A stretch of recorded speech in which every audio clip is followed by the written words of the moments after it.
Okay, hello again, everybody. What's up, chat?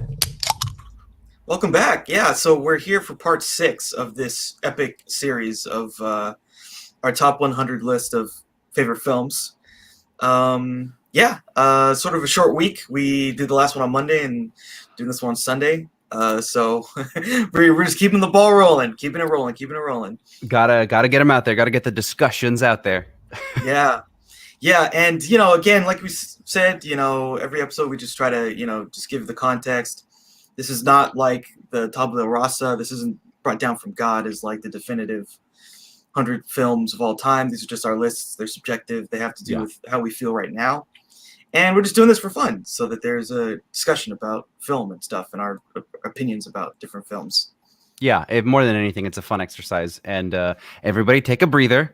Breathe in, breathe out. We made it. We're in the second half now. So if you're just joining us in the second half, that's, probably a good idea. You skipped 15 hours of the rest of the conversation, but it's fine. Put us on 2X and, just hang out and strap in because the second half of our list should get really interesting. I don't really know what to expect from Ibrahim's list.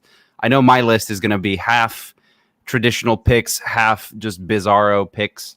So it's all subjective. So don't take it like, we're not actually counting down the top 100 films of all time.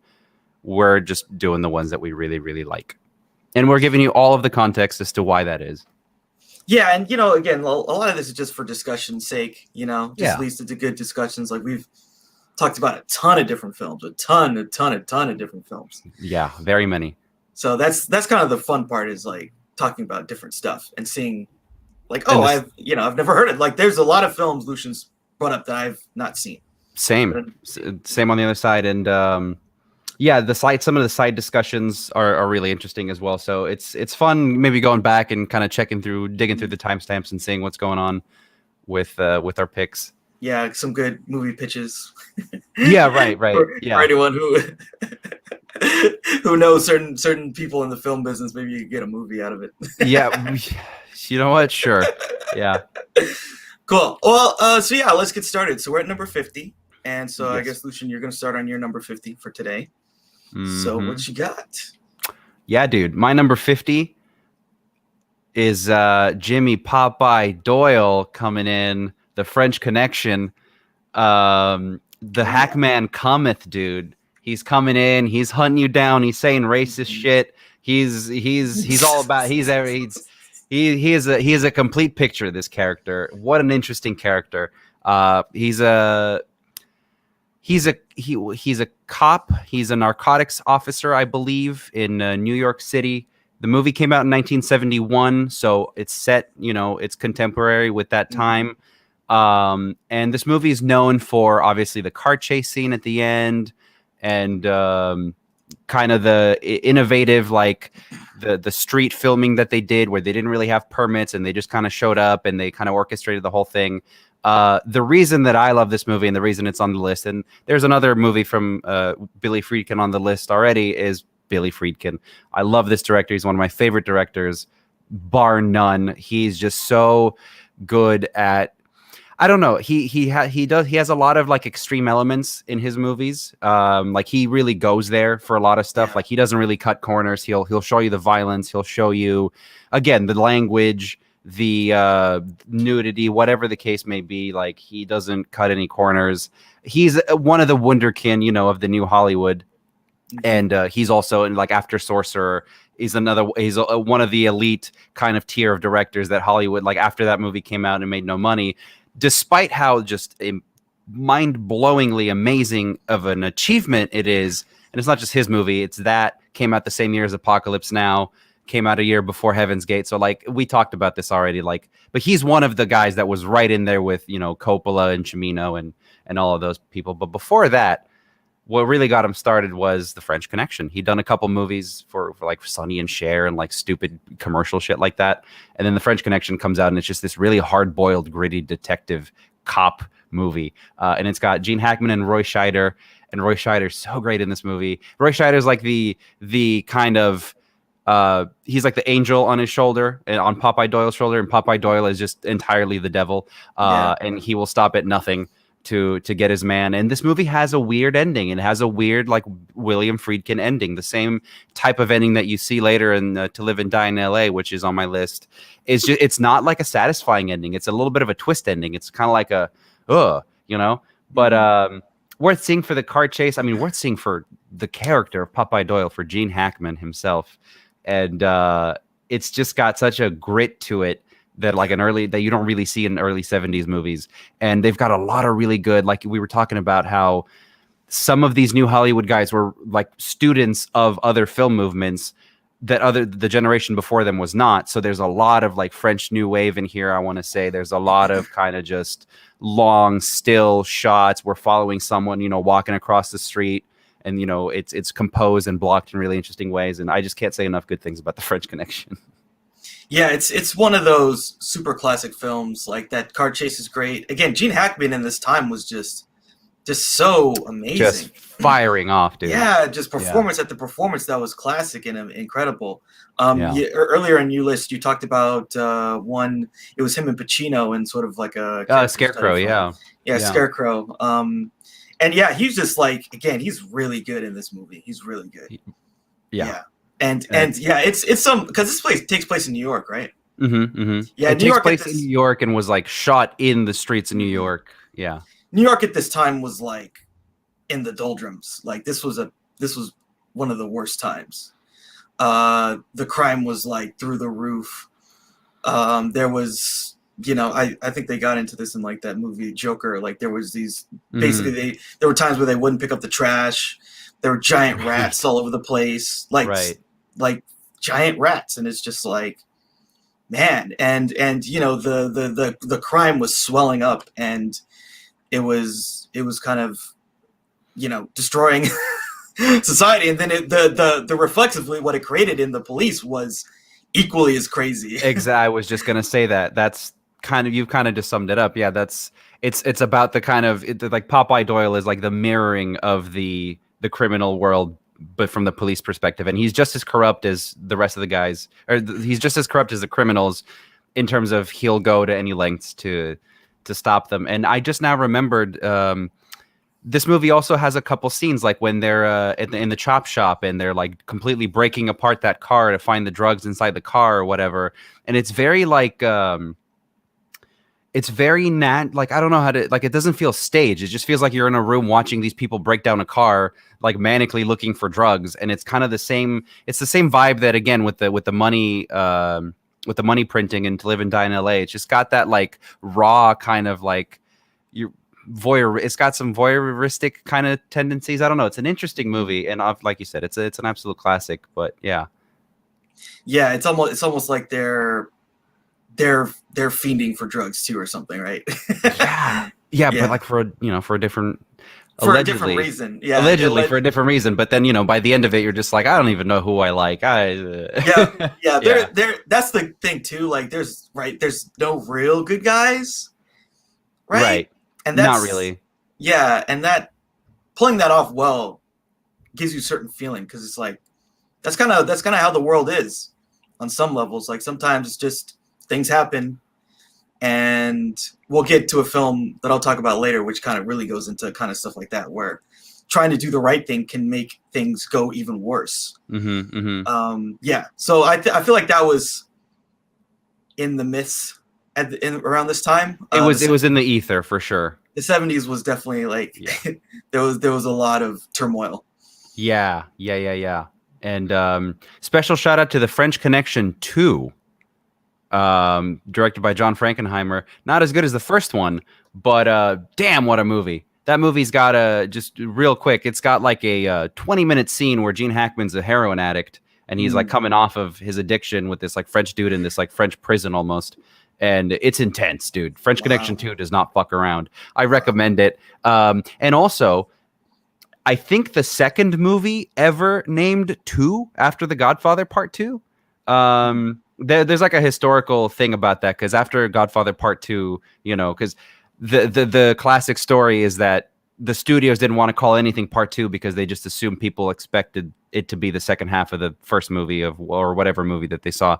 So French Connection comes out, French Connection Roman numeral 2, and it's a straight continuation. It picks up right at the end of the first movie, and I don't believe Roy Scheider's in it, which kind of sucks. But Gene Hackman is fucking manic in that movie, and it's great. It's great stuff. Came out like 1974 or something. So yeah, he puts in work with these performances. It's amazing. Yeah, absolutely. Amazing. Cool. All right, so my number 50 is a John Ford film, The Searchers, sort of probably known as like his best film. Love it. Yeah, so this is a film. So what's interesting about this film too, I feel like, so just to give context, this film is about this guy. So John Wayne plays a Civil War vet, and I think basically it's sort of his family, like they're on the frontier, and then they get raided by some Native Americans, and they kill a bunch of people, but they take their youngest daughter to be a part of their tribe.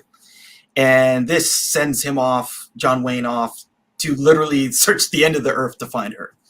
And, throughout we're kind of questioning why he wants to do it, because it seems a little, there's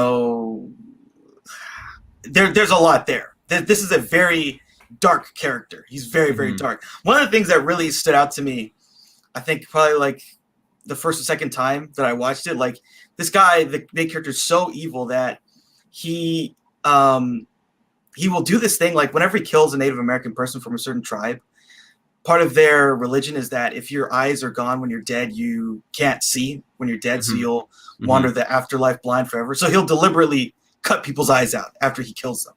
Like this dude is really hardcore. Yeah. And yeah, they just spend most of the movie just like looking for these people.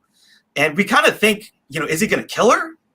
Is he just not going to accept that now that she's sort of been assimilated into this Native American tribe, that he's going to kill her? Is there a sexual thing there? Like, there's a lot of questions that we have to ask. And then, at the end, he finds the tribe, he kills these guys, he chops the head of the tribe, chops his eyes out, finds her in this super dramatic moment. He doesn't kill her. He takes her back to the family, and we get one of the greatest shots of all time of him standing outside of the door. And we just see the frame of the door. And what's so powerful about this film is that this film is actually sort of a revisionist. It's really kind of attacking the thing that John Ford spent most of his career building up, creating these characters that are like John Wayne, these people who go out and they do violence, but it's for the greater good. This film is saying that those people have no place in the society that they're trying to defend. And at the end, he just sort of can't be a part of this thing, and he kind of just walks off into the sunset, and that's it. It's an incredible film. It's an incredible film. I kind of feel like, unfortunately, I think that this film is kind of, I think people that watch it nowadays, like if you saw this today, I think a lot of people kind of don't get what made it so special, like why it's so referenced, why it's so revered. They just see John Wayne just going, just like being super evil, and they're like, what the hell is this movie? But this movie is actually really subverting what the genre had done for so long, and done by one of the greatest directors of the Western genre. It's really amazing what this film does. What's really funny to me is, like you said about this movie, is it flips kind of the whole notion of like who we should be rooting in a Western for, like the hero that, it's very meta, because it's like the hero that John Ford created, like he puts him in Stagecoach or whatever. But before that, the Stagecoach was this like big coming out moment. You got that shot where like, we push into him, and he's got the gun on the horse and whatever. So like John Ford creates John Wayne in a way, in many ways. And then, like it just flips it on his head. And then when you ask him, like when you said, when people ask John Ford about like, so what do you think about how you're evolving your own genre? He's like, I don't know what you're talking about. I'm just making movies. Like, it's so funny to me. It's so funny. Yeah. But this is absolutely one of the great, because me, I love when you take a thing that's idealistic or just kind of is saccharine in any way, and then you flip it on its head and you expose the darkness. I'm obsessed with exposing darkness.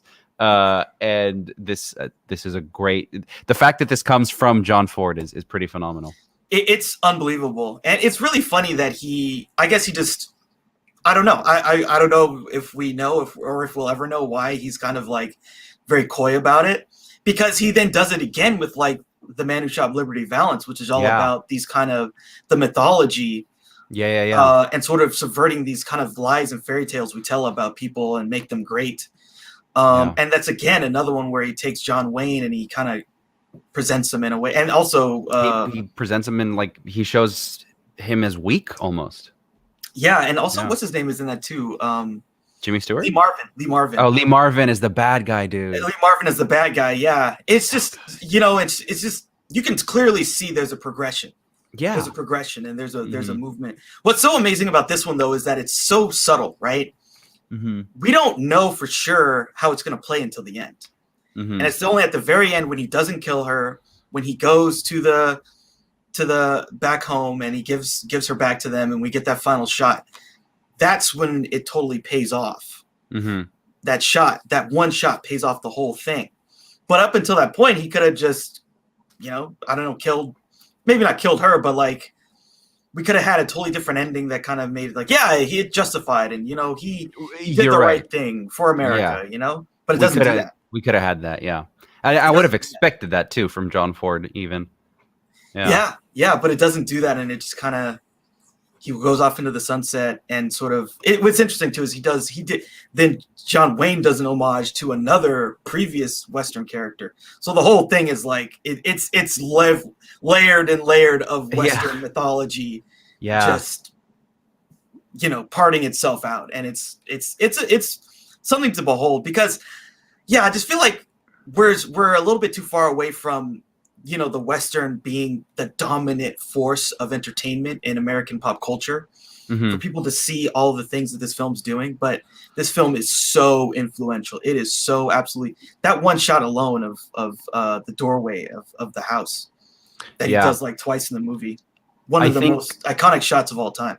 Yeah, absolutely. And I think to its detriment even because like you said, like it's been referenced so much. Like most people, I would wager to say a lot of people that haven't seen this movie have seen that shot either in like a montage of like the best movies clip or whatever, or they've seen it in the TV show, or like they've seen it referenced or parodied or whatever, and it kind of robs it a little bit of its kind of impact because you're supposed to sit through the whole movie to get to that point and to really understand it. And so like a lot of people have seen that shot and they kind of are like, yeah, it's, like it looks really good for a 1950s movie, I guess. Like, what am I supposed to get out of this?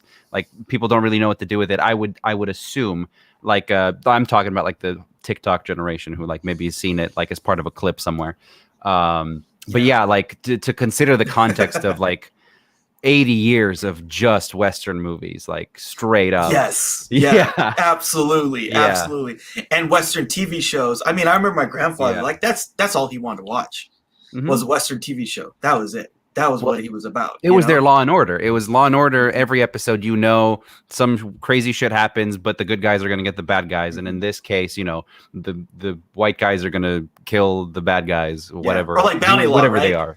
Sure, Bounty Law. I love Bounty Law. Yeah, it's literally Bounty Law. It's like there's a guy in town, and then he's gonna get the outlaw. Yeah. Yep. Like that's exactly what it is. That's exactly what all these things were. And we just got, like you said, 80 years of that. 80 years of that. And it was all basically the same. And he really, again, he invented a lot of the things that come with what we think of as the Western. And, just even like how this movie affected stuff, the spaghetti Westerns, the Sergio Leone stuff that we love. We don't get that without this. So, like on so many levels, like all of it. Absolutely. Yeah. I love Westerns and I love this movie, and I'm glad you brought it up. Yeah.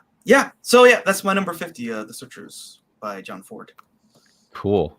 Great movie. Yeah, we're really getting getting into it here. Yeah. Cool. Well, number 49 then. You never had me. You never had your car. The Fast and the Furious. Come on. Granny shifted, not double clutching like you should. You're lucky that 100 shot of NOS didn't blow the welds off the intake. You almost had me? Come on. It's just absolutely one of the greatest movies ever fucking made. I don't know, dude. I fucking love Fast and Furious. It's such a meme that I just can't help but like be astonished by it still. I was gonna put probably my favorite one to rewatch again is Fast Five. I would say if anybody's ever interested in the Fast and the Furious, just skip all of them, watch Fast Five. I mean, if you really don't want to watch like all of them, well, yeah, it's getting to a very high number right now. Yeah, just that is kind of the crown jewel. But you cannot, and I know this is going to sound cheesy and cliche, but you cannot, like the heart of the original is kind of what makes the whole franchise work for me. Because it's all about family, but it really is. This first movie really, like, as a movie with a beginning, middle, and end that is not intended to be part of a 11-piece franchise, it does have that motif of the family and how, you once you get involved, you can't betray family, yada yada, whatever. It's Point Break with cars. We get it. We've heard the memes, but I love this movie. It's got a lot of young people in it. It's got a lot of like late 90s, early 2000s, the next generation of movie stars, and in my opinion probably the last generation of like people everybody knows your name kind of movie star. Like Vin Diesel is like one of the last guys. I don't know, like, he just showed up in like a trailer for a video game the other day at the Game Awards, and people were like, it's Vin Diesel, whoa. So like he is super recognizable. Of course, for me, a huge part of it is Paul Walker. I grew up with these movies, but in particular, like I got really hooked on Paul Walker after Too Fast, Too Furious. And I started watching all of his films and like reading about him. And like, I watched all of his films, dude. I watched like Into the Deep and the Lazarus Project and the Life and Death of Bobby Z. Like I was really, really into Paul Walker. There's some good ones. It's depressing. He did like a Christmas movie once that I like rented from Hollywood Video just because he was in it. So I was a big fan. One where he's a cop and like he loses his gun or something like that, and he has to find it. You remember that? One? Was it Running Scared? Running Scared, yeah. Yeah, that movie. That's a good one, dude. That movie's insane. That's a really good one. I'm really glad he did that because that's like one of the best things he ever did. Absolutely one. And it probably wouldn't have been made without him. Yeah, right. So there's that like young energy to it. The script, among others, is penned by David Ayer, and so that's why I love like that line that I just read to you. Is just it's got all of that like douchey LA. Like he just nails those characters, and Vin Diesel is one of the Dom Toretto is one of the great LA douche characters of all time. And I'm not gonna make an argument that this is on par with The Searchers or anything. That's stupid. But for me, for my personal the way I feel about movies, this is absolutely in the canon of the greats, dude. I fucking love this movie. There's a reason why this starts a massive franchise, right? And even one where it kind of goes off the rails. So like Tokyo Drift and Too Fast Too Furious was like it was good, but it was still kind of veering off from what it needed to be. I've never seen a franchise jump the shark multiple times and survive. Yeah, and come back and still keep going. Yeah. I mean, because once they brought it back to what makes it work, which is it's really Dom and it's Dom and Brian. Yeah. Yeah, Dom and Brian, and really we don't know, Paul Walker died, so we don't know what it would have looked like had he still been alive, and yeah. I mean, obviously it still would have worked.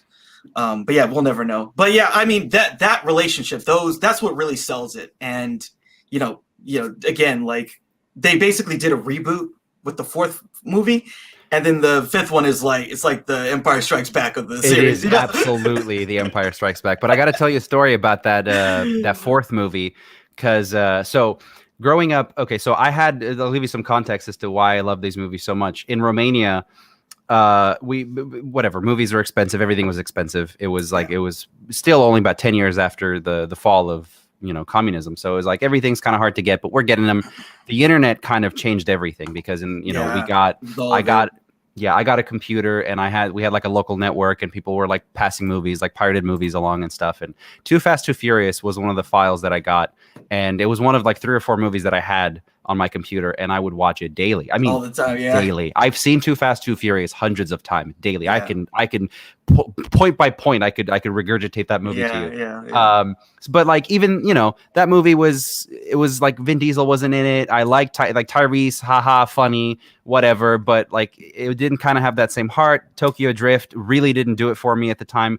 Obviously, I love it now. I love that they had somebody that was smart enough to say, okay, some of the characters in Tokyo Drift, like Han, bring him forward into the franchise. Keep it connected, because Tokyo Drift was supposed to be a straight to DVD movie. Yeah. But then in 2009, I remember I was sitting at home on my mom's Dell laptop, and the trailer for Fast and Furious came out, and I believe it was like on iTunes exclusive or some stupid shit like that. It's like you can only watch it on iTunes. So I downloaded iTunes to watch that trailer, and the beginning of that trailer is the following shot of Paul Walker like running through. He's like chasing a guy, and he's like running through this building, and he like jumps out of the window, and then you're like following him, and I was like, oh shit, Paul Walker's back. It's like, that's amazing. And then at the end of the chase in the trailer, you know, he ends up in the room, and the guy standing against the window turns around, and it's Dom. And he's like, oh, O'Connor. And I just like, my brain just had an aneurysm. It was such a great moment. Yeah, and that was when they really like brought it back. When they really like, once they got everyone back, it was, again, that's why I say it was a reboot, but like it was almost like, you know, bringing it back to what it was supposed to be from the beginning, because they just, you know, people got too big for what they needed, for what they were, and they you know, they couldn't get everyone back together for the second movie. And the third movie, again, like you said, it's sort of this sort of prequel-ish thing.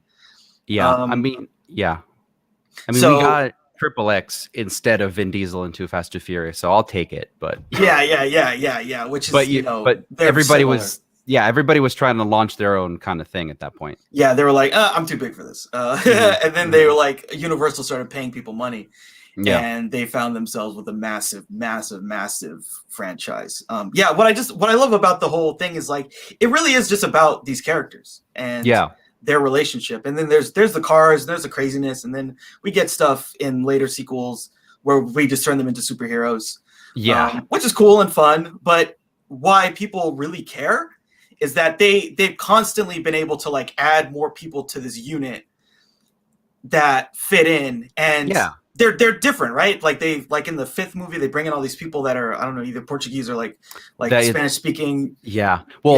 What's crazy is everybody has like a bit part. Like the two Brazilian guys had a bit part in the fourth movie, and I think the only genuinely new addition in the fifth one is Gal Gadot. Actually, she was in the fourth one as well. No. Yeah, everybody, trust me, I have this. I'm like a Rain Man for Fast and Furious. Like everybody's been in it.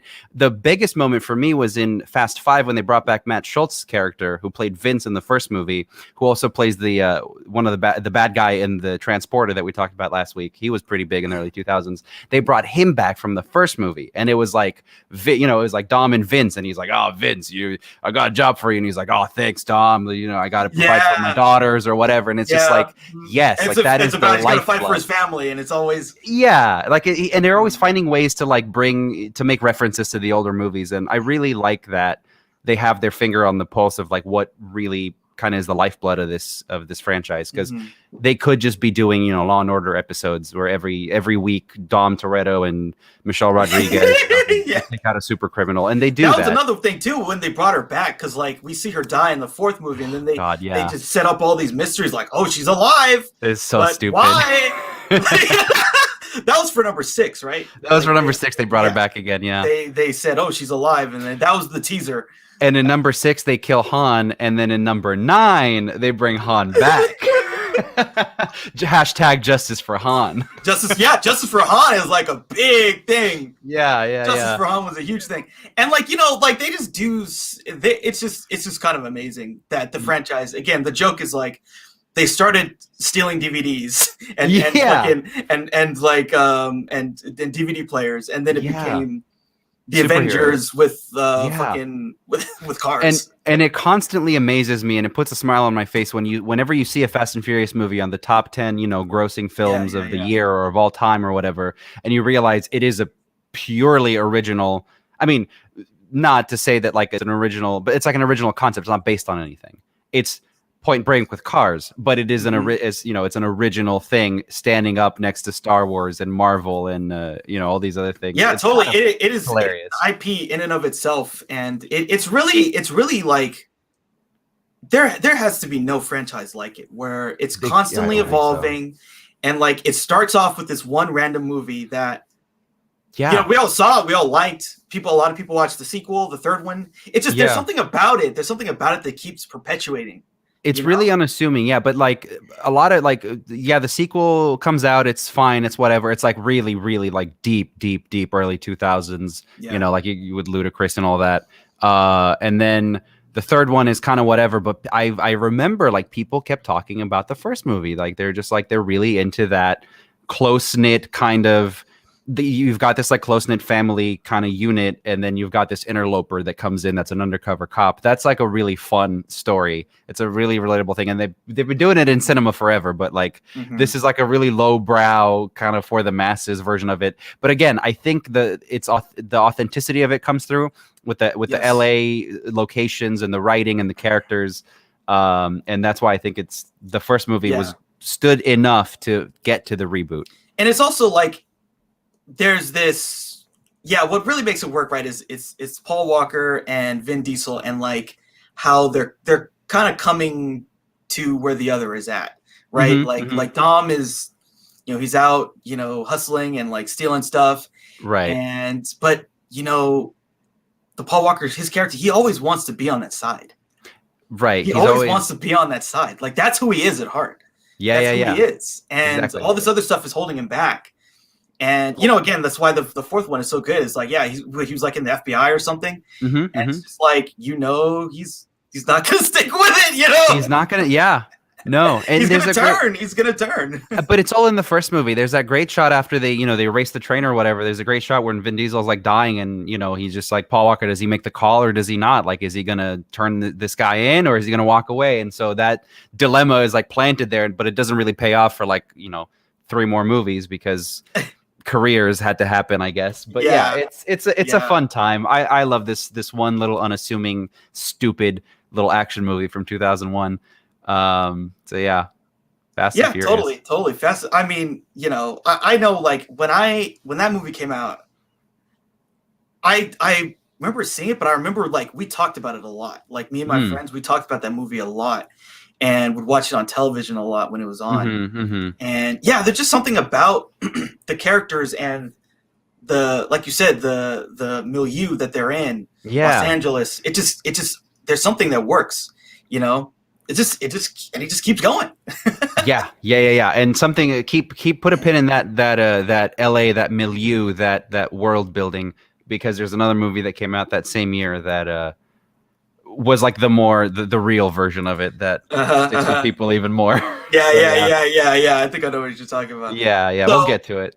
My number 49. So we're going. Speaking of the LA kind of griminess, we're going to Chinatown. Oh So Chinatown. One of the great noir films of all time, directed by Roman Polanski. And yeah, it's about this private eye, Jake Geddes, and he's sent off to do this sort of he's hired to do this job about this woman who's supposed to be having an affair. And then turns out that he was set up. He was set up on this job, and he's like, what the fuck? And that gets him into big trouble. And so then he goes and tries to dive deeper and figure out what's actually going on. And that sends him off into this crazy world where there's all this politics and like what are they going to do with the water and in California and all this other stuff. And the John Huston character who's super powerful, who is singularly interested in finding, his daughter and his daughter's daughter for incestuous reasons. And it's a dark, messed up movie. The ending is amazing, but very like amazing. Oof, you're just like, whoa. And this is what I was talking about. Like this, so the guy who wrote this, from what I understand, Robert Town, right? Yeah, Robert Town. He had been talking with some just LA cops, LA detectives, and one of the things that I guess inspired this movie was someone told him like, sometimes we'll try to do the right thing and it'll make everything worse. Like you'll take away a child from like a bad family, but then that'll make the family more destructive, and then they'll I don't know, someone will get killed or something. And this was just like a way of sort of telling a story where that's the thematic element. By trying to do the right thing, he ends up causing more bad things to happen. And it's just a really, really well written script. The acting is really good. The direction is strong. Everything about it is just good. And like, again, this thematically, it hits with, something that a lot of times happens. Sometimes, a lot of the time, like the good guys don't win, and you try to do the right thing, and then worse things happen. And, that's Chinatown. That's Chinatown, Jake. I mean, you just gotta walk forget away. it, Jake. Forget it, Jake. It's Chinatown. Yeah. It's amazing. I love. So, I mean, I've said this many times. I love 70s movies for the kind of like realism that it brought to everything. And this is like, the classic kind of hard-boiled detective / private eye, whatever story. But I think what really like elevates this, it's got the corporate intrigue, and it's got the like conspiracy stuff that he's trying to figure out. First of all, he's a likable enough protagonist that we even were invested, but I like the incest angle. It's not a shock, I'm sure, for you to hear, but like, what a weird thing to bring into this movie. I mean, there were 40s noir movies that had like adjacent kind of plot lines that were like a little kind of weird, but they couldn't really ever go there. I feel like Scarface kind of goes there. Scarface, Not yeah. totally, Well, though, with right? the sister, but not totally. Not in the way that Polanski, because Polanski's fucking insane. And again, we've seen his movies from the 60s, like Repulsion and stuff like that. Like, we know he's into psychosexual stuff. And so it's like, it kind of feels like this has no place in this movie. But when we get to it, I'm like, yes, of course, the incest. How could I didn't see that one coming? Yeah. So it's very interesting how like the insanity of like the 70s psycho thriller kind of peers into this movie a little bit, into like the procedural cop storyline. I think that's like one of the more fascinating things about this movie for me, on top of just the gorgeous, the direction and the way that the story is kind of like, they give you the little breadcrumbs, and it's just kind of fun to follow it along. I love this movie for those reasons. And I mean, that ending is so graphic and is so brutal. It's so brutal.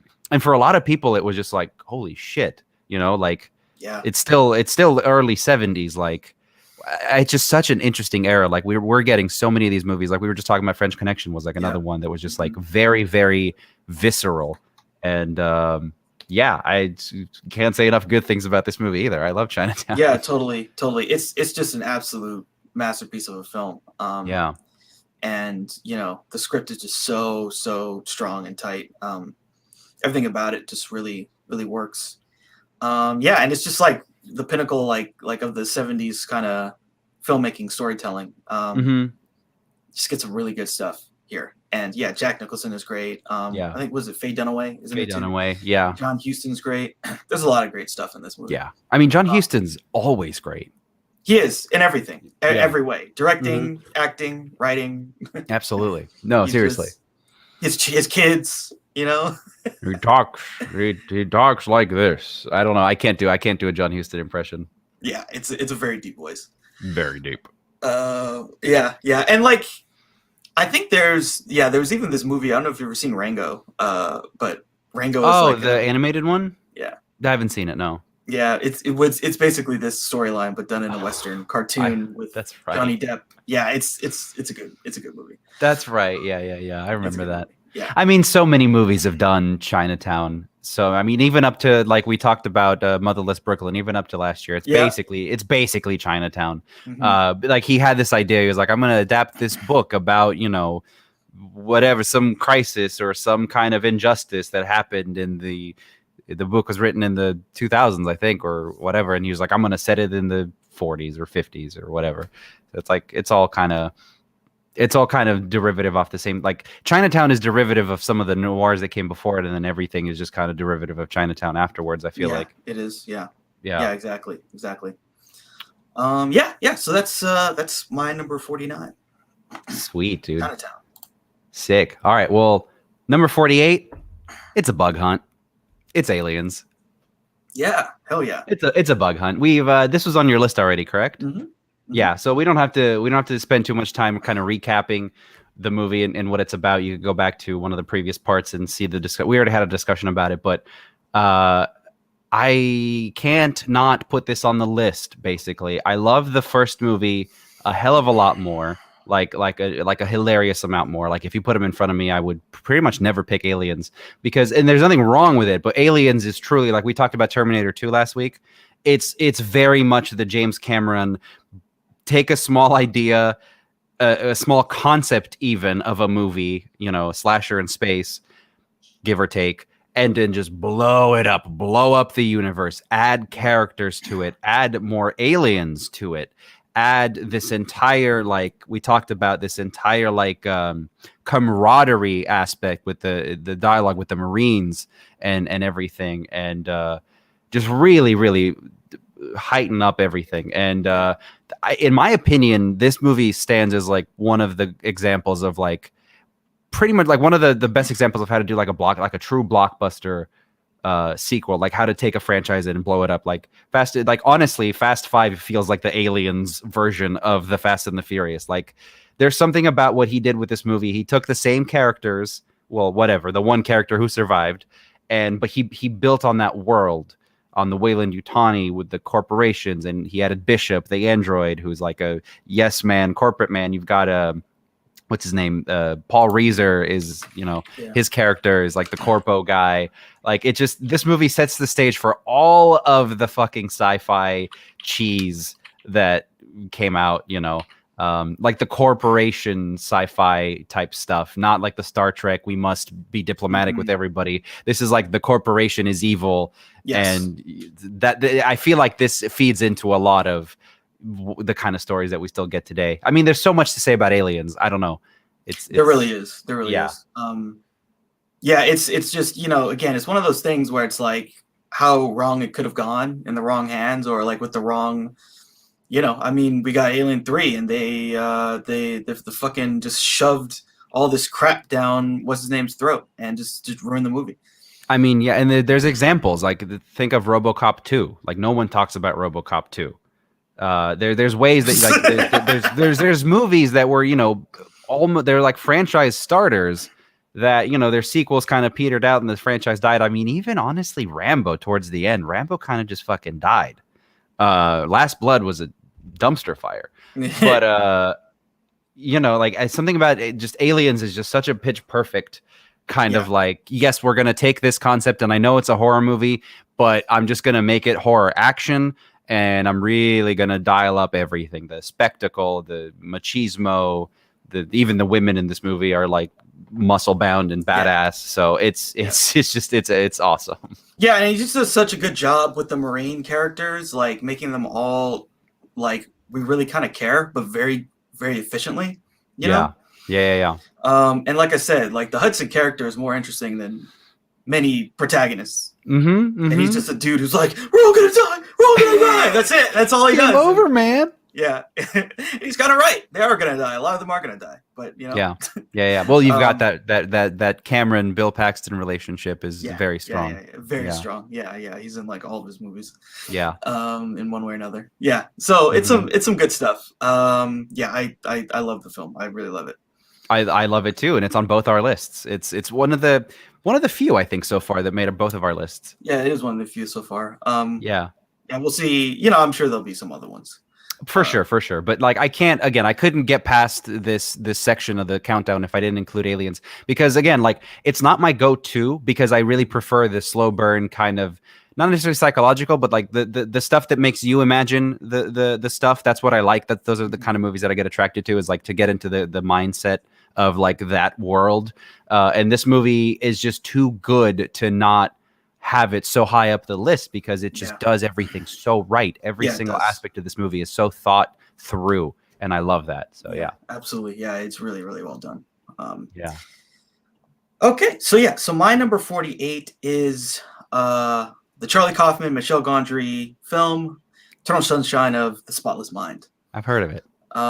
So this is another interesting tale written by Charlie Kaufman that goes in all kinds of crazy places. So it's about this guy, Joel. He's sort of heartbroken because his girlfriend underwent a procedure to erase her memory of him. So he does the same thing, but then he regrets it because he realizes that he still loves her, like midway through stuff being erased, and he's trying to, undo this thing before it's too late. This is a crazy movie. I feel like we say that every time we talk about Charlie Kaufman. It's just crazy movie. Yeah. Like the concepts are really out there, but again, he's doing all this big stuff, right? Very it's just big. a love story about people that regret not being with each other. That's like classic love story stuff. Classic stuff. It's just you put a crazy veneer over it. Yeah. But it's the same. Like we've been telling these stories like probably since millennia. Forever. Yeah. Millennia. Yeah. Yeah, like since being around the campfire and drawing stuff on a cave wall. Exactly, yeah. Yeah, but it's just so amazing. Like the thing that really like got me in this movie that I really love, there's a moment where I think it's been a while since I've seen it, but I remember there's like they get their memories erased, right? But then they get back together and they're like on a bus or something somewhere. And then it's sort of like they have this moment where they have the moment where they first fell in love again. For the second time. And it's just sort of like beautiful seeing it play out that way, like that's something in life you never really get again. You never get that first moment again. Right. Yeah. And then we get it, but we get to see it. Because we are introduced to them when they're already kind of like breaking up with each other. But then we get to see them like what made them love each other. But they don't know it, but we know it. So it's really powerful. And the ending is very kind of open and we don't really know is it going to work out or not, but they've gone through this tumultuous thing to get back together. So yeah, I mean, it's sort of up to the viewer to like interpret how things go after, but the whole thing is just so brilliant. And it's so brilliantly written. Like there's so many brilliant moments. The Elijah Wood character is just like, oh my God. Oh, that my God. That whole thing, that entire like other side of it with like Elijah Wood and Mark Ruffalo and Kirsten Dunst. They're just even the guy who does the procedure, he did that to his he did his wife, right? Yeah, I think his wife, and I think his wife. Because there's something with the secretary too, I think. Oh, that's right. Yeah. So it's all like there's a lot of all that stuff start coming in together in the middle, and you're like, whoa, this is really messed up. But that's all like good writing stuff to keep us invested. Yeah. Because it's really just about us being invested in this love story and seeing, I guess thematically, like you can't throw away the bad memories. You gotta just kind of live with it, and that makes the good stuff stronger. Correct. Yeah. I think that's you put it well. I think that's probably the thesis of the movie is what you just said. But it's what a weird execution of because like the story comes through and like you just pretty much summed up what the movie is about. But watching this movie is not that experience. This movie is this weird kind of almost sci-fi, surreal almost. It's got surreal tendencies. It's a very strange like structure even. So like I think I say this every time we talk about a Kaufman movie is like he does so much to keep you kind of like thinking about the mechanics of the world and you're like, what the fuck is going on? Yeah. But at the same time, like on a subconscious level, almost like you're taking in the message, you're taking in the narrative, you're understanding it, but it's just the veneer of it, like you said, is just it's like so bizarre. I strongly believe this like casting is a big part of in this movie because if Jim Carrey as the lead in this movie adds a layer of what the fuckness to it because this is not the kind of movie that he had done that he really does. I mean, I guess you could say The Truman Show is like the other one that's kind of like a weird Jim Carrey what if mind trip scenario, but it just feels weird. Like this is not the kind of thing that like you would expect him to be in, at least at the time. At the time, that's why because like in 2004, whenever this came out, like height of his fucking powers, right? I mean, Bruce Almighty had just come out, but those are straight comedies. So it's because I remember like being hyped up for this movie. I was like, oh, it's a new Jim Carrey movie, and I've just watched Bruce Almighty 100 times. this is going to be cool. But it's R-rated. Awesome. It's going to be like Me, You, and Irene. Like he's going to be pissing all over the walls. Like what's going on? And it's like, and then you watch it and you're like, this is some psycho shit. Like I don't get it, or at least, to begin with. It's just such an interesting movie, and I love all of his movies, obviously. But I love that in this era of the Being John Malkovich adaptation, Eternal Sunshine, they just Hollywood, the studio system, like made these big idea movies off of these Charlie Kaufman scripts that are really very simple stories. Like the first one, Being John Malkovich is really just about loving this person that you can't have. Mm-hmm. So like it's simple concepts, but the delivery is something that is very unexpected. And I feel like outside of the indie circuit now, you don't see Universal advertising another one of these. I don't think I'll ever see that again. I can't imagine. Maybe again, we got a Charlie Kaufman film on Netflix, which was kind of But they pared that budget down. I don't know what the budget was, but it's not as big as this. No, it's not. And we talked about that movie a lot. I mean, obviously we did a whole thing on it, and I love that movie too, but you can tell it just doesn't have the same muscle behind it. Like again, to get Jim Carrey, Mark Ruffalo, Elijah Wood, Tom Wilkinson, all these people in this movie and sell it to the mass market audience. Like I just don't. Like nowadays, you sold. I'm thinking of Ending Things. You said, this is Netflix's artsy movie for the year, kind of is the way that's being put. But yeah, it's very interesting that I'm glad that we went through that era of like in the early 2000s. We still had a little bit of those like interesting movies that they were taking gambles on. Yeah, I mean, because this is definitely a huge gamble. I know Michel Gondry had done a lot of stuff. I think a lot of music videos and other kind of short films and things, and he was a known entity. And this idea was his idea, but then the execution was totally Kaufman-esque, So it's an interesting marriage of the two. And I definitely got to give a lot of credit to like all the actors in this. Like they all are incredible. Jim Carrey is incredible. Yeah. What's her name who plays, I think it's Clementine in this movie? Kate Winslet, dude. Kate Winslet, yeah, she's incredible. And like I said, Elijah Wood and these other weird, scummy, kind of questionable characters. Everything about this movie just kind of works, and it's pretty amazing. And it's enduring. I think people are going to keep seeing this movie. People love. I mean, Jim Carrey is always on an upswing, as far as I can tell. People are going to be digging through it. Like younger generations are going to be digging through it. Yeah. And I think the value of casting him in this movie is that you get to see because if you watch interviews with him or read interviews and like kind of like observe him as a human being, he's a very like depressing character. Like he's very like in his own head, and he's very philosophical, and he's kind of nihilistic almost, at least from what I can tell. And so it shows this is the perfect role to kind of show a little bit of that side of him, and to show that again at the height of his powers, where people were still watching The Mask and fucking Liar Liar and stuff like nonstop. It was interesting. It was a different, like, it makes you think. So I think that's definitely part of what makes this movie work. Yeah, totally. He's a good actor. He's a really good actor. He just really they want to pigeonhole him into being the live action cartoon. Sonic the Hedgehog 2 just got greenlit. Yeah. Oh yeah, absolutely. And in that movie, there's that one scene where he's like doing his thing and he's doing his thing, man. He's going full Jim Carrey, and that's him. No one wrote that. No one figured that out. That's just him being him.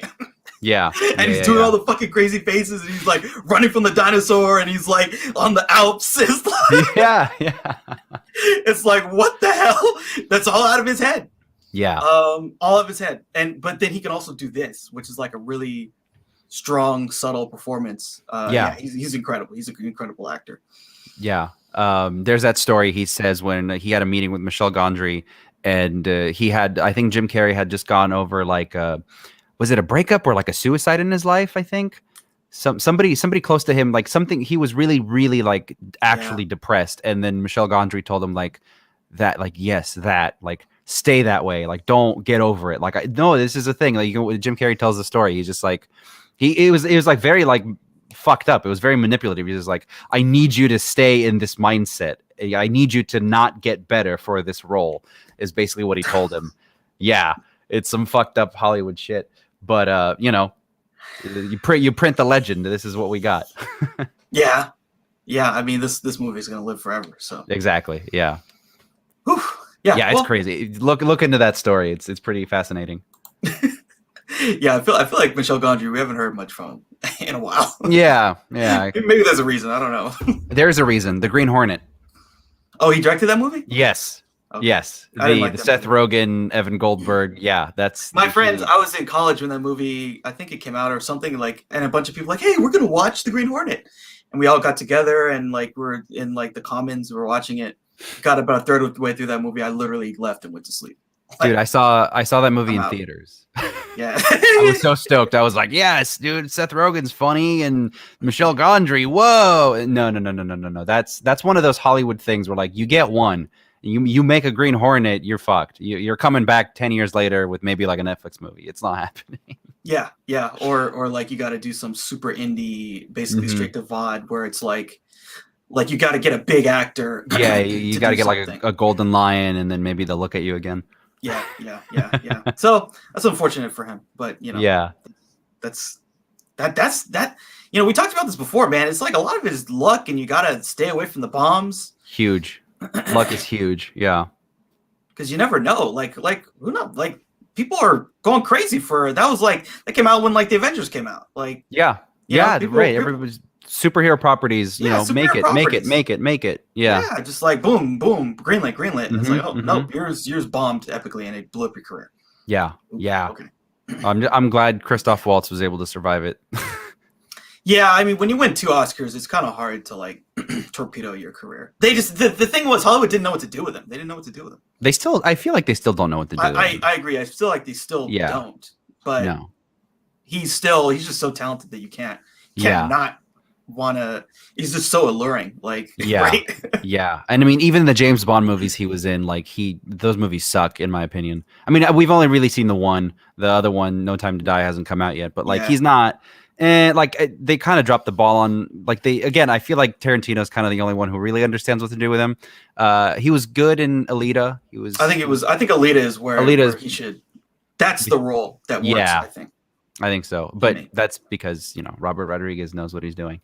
Yeah. Yeah, they're the Tarantino and Rodriguez are like two sides of the same coin. They are two sides of the same coin. They are absolutely. Yeah. All right, cool. Yeah, so we should probably, I guess. Moving on. We're at 47?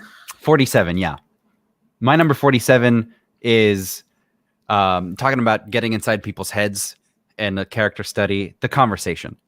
And I was gonna put this higher on my list, but it's high enough already. I love The Conversation so much.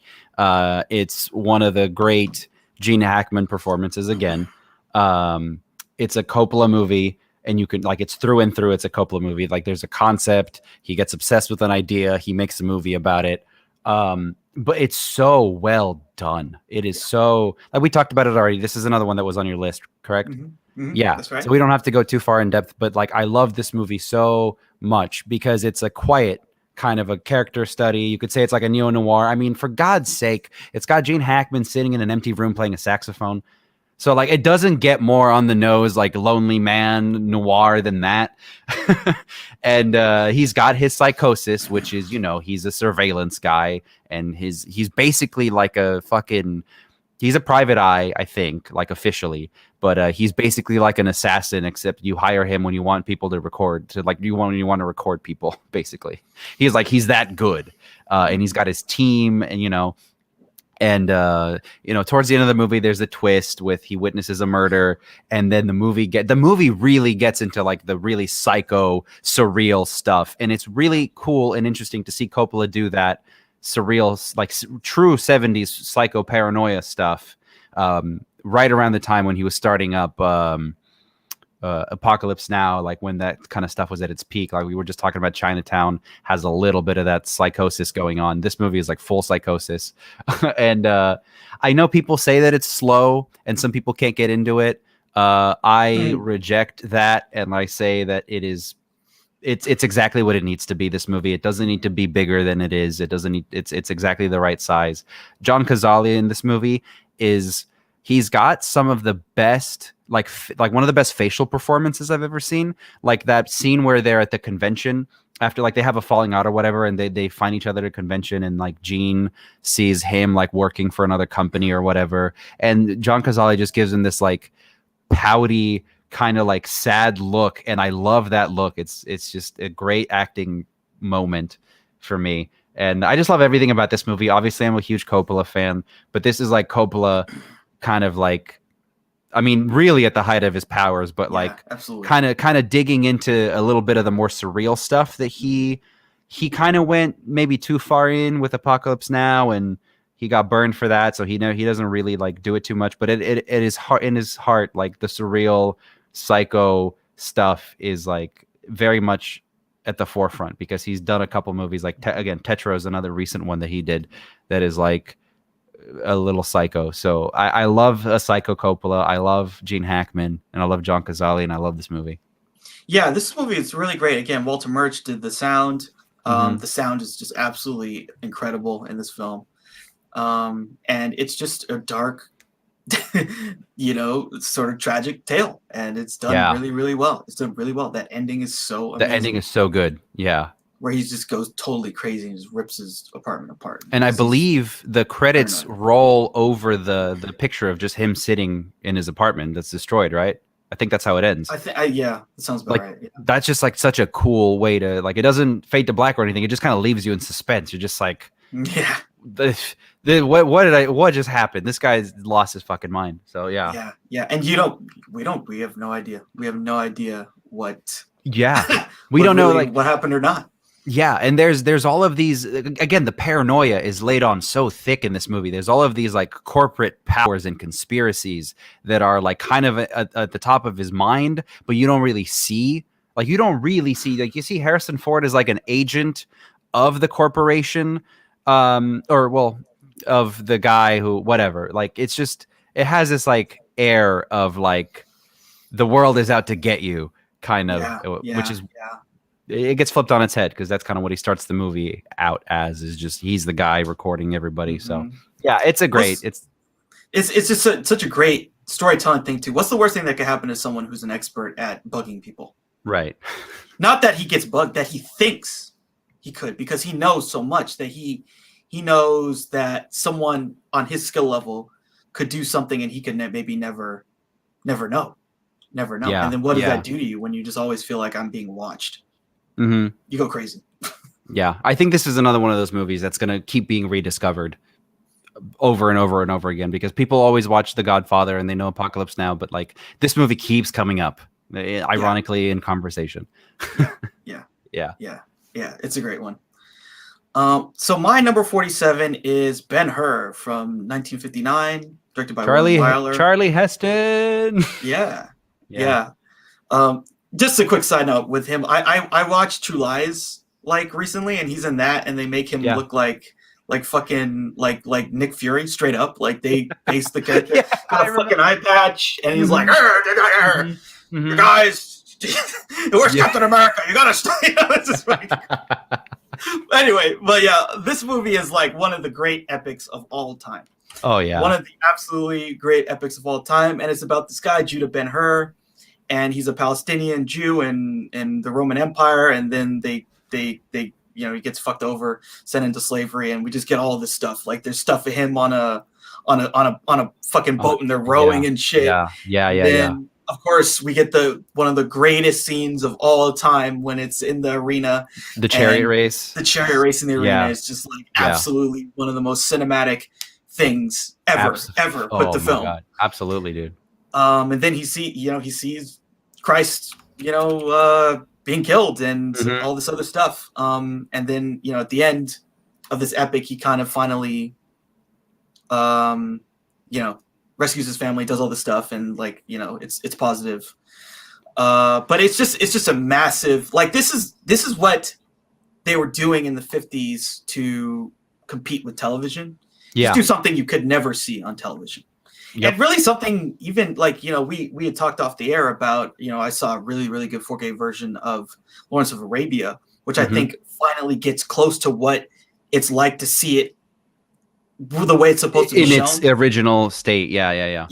Yeah. And this is, again, it's another one of those things like they shot it in like 60 millimeter, and they did all this stuff, and it's super epic, and it's really like the I think they shot it in like, I forget what the I was just looking at it. yeah, what the aspect ratio was, or what they called it, because they had a whole bunch of different like super wide, super wide. It's super formats. wide. Yeah. Mm-hmm. It's like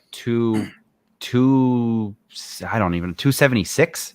Yeah, it's like a very wide aspect ridiculously ratio. Wide. Yeah. Ridiculously wide aspect ratio. And so it's really hard to like bring that down onto a television screen. It's just, this was meant to be seen in a theatrical experience.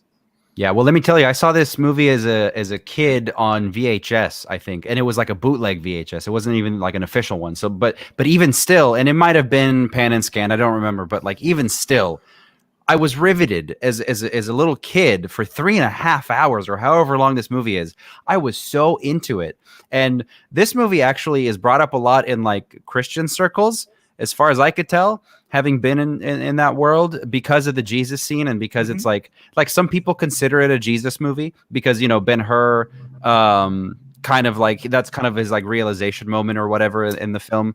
So that people look at it as like it's like a Christian film, but I mean, as an epic, this movie is massive, and I mean, it gets talked about a lot, but not as much as like Lawrence of Arabia or some of the other like David Lean movies, but like for like you're right, like height 50s spectacle movies of like, you absolutely cannot get this anywhere else. You come to a theater, you get a program, you sit your ass down, the curtain rolls up in this massive fucking theater, and you're watching this thing. There's an overture. There's an overture, of course. You listen to the music, it gets you into it. The story opens up. There's an intermission. Yeah, it's just all this stuff. It's just, this is a bygone era of film. Today they would have turned this into like a miniseries or some shit. Or absolutely. Like a TV show. Well, they fucking did a remake of this a couple years ago. They did. And that made me very sad. This is one of the Houston children. Oh. Yeah, it was. No. I wouldn't. I mean, but this is a remake. So to be fair, this is a remake. This film is a remake, but they made it in like the 20s and like kind of before they really sort of could do it justice. Totally. Right. And this film does the story justice. Yeah, I mean, right. I mean, Scarface is a remake as well. Like the ones that we talk about tend to be the ones that kind of get made at the right time. Yeah. For the story, for whatever, like for Ben-Hur, for something that has so many like eras that it has to get through. This is the absolute like most comprehensive, like epic experience you could have. And it was shot on 65 millimeter. It was at the time where like all of these big movies were being shot on 65. I pray to the gods that we get a 4K version of this. I did. Yeah. I watched, I believe the first part of that Lawrence of Arabia that you told me to watch. I get it. Like, I get what you were saying. And like, I have seen other like 4K movies. Like, again, like the Christopher Nolan stuff gets close. But to see something from 50, 60, 70 years ago in that amount of granular detail is incredible. It's incredible. A great thing, and I think it's like under like they don't sing the praises of it enough. Like, I think it's a huge thing that we finally have that fidelity.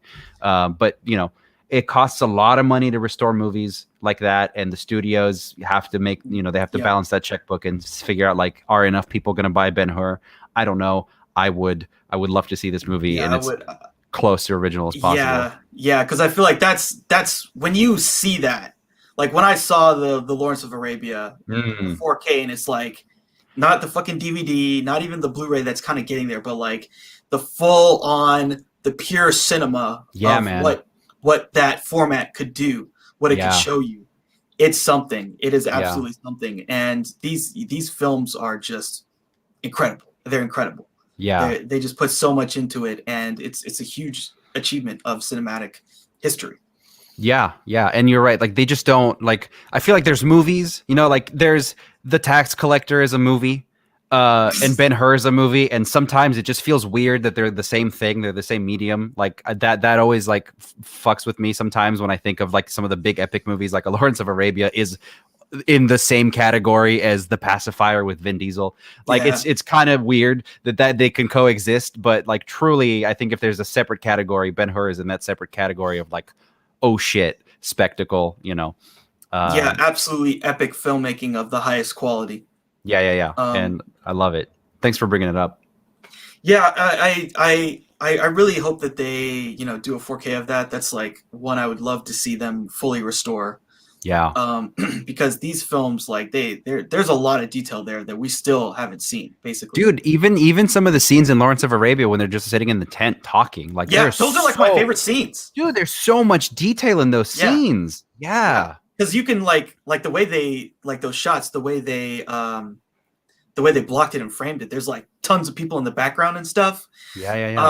And there's just so much there, and like just the clarity that you can see the actors. Like it's just incredible. I think another one that exists that I haven't seen yet that I need to go back and see is I think they did a 4K of Spartacus as well. And yeah, I think that might be. Remember we were talking about there's like a massive collector set. I don't know if it's part of that one. There might be another one that film is a part of. Yeah, it was probably a different one. Yeah, because I think that's a Warner Brothers one, if I remember correctly. But I definitely got to check that out. And also, for the record, Spartacus: Blood and Sand is my favorite TV show of all time. If anyone asks, the Sam Raimi, Rob Tapert production of Spartacus is my favorite Spartacus, above the Kubrick Spartacus, because the stars Spartacus. Yes, you know why? Because it's like 3 sex scenes at a minimum per episode, and just limbs flying everywhere. Super violence, super sex, super violence. It is so cheesy and it's so over the top. I love it. Yeah, good stuff. Really good stuff. So that's my number 47. I love it. Cool. Awesome. Well, number 46 is my friend Andy Dufresne, who crawled through a river of shit and came out clean on the other side.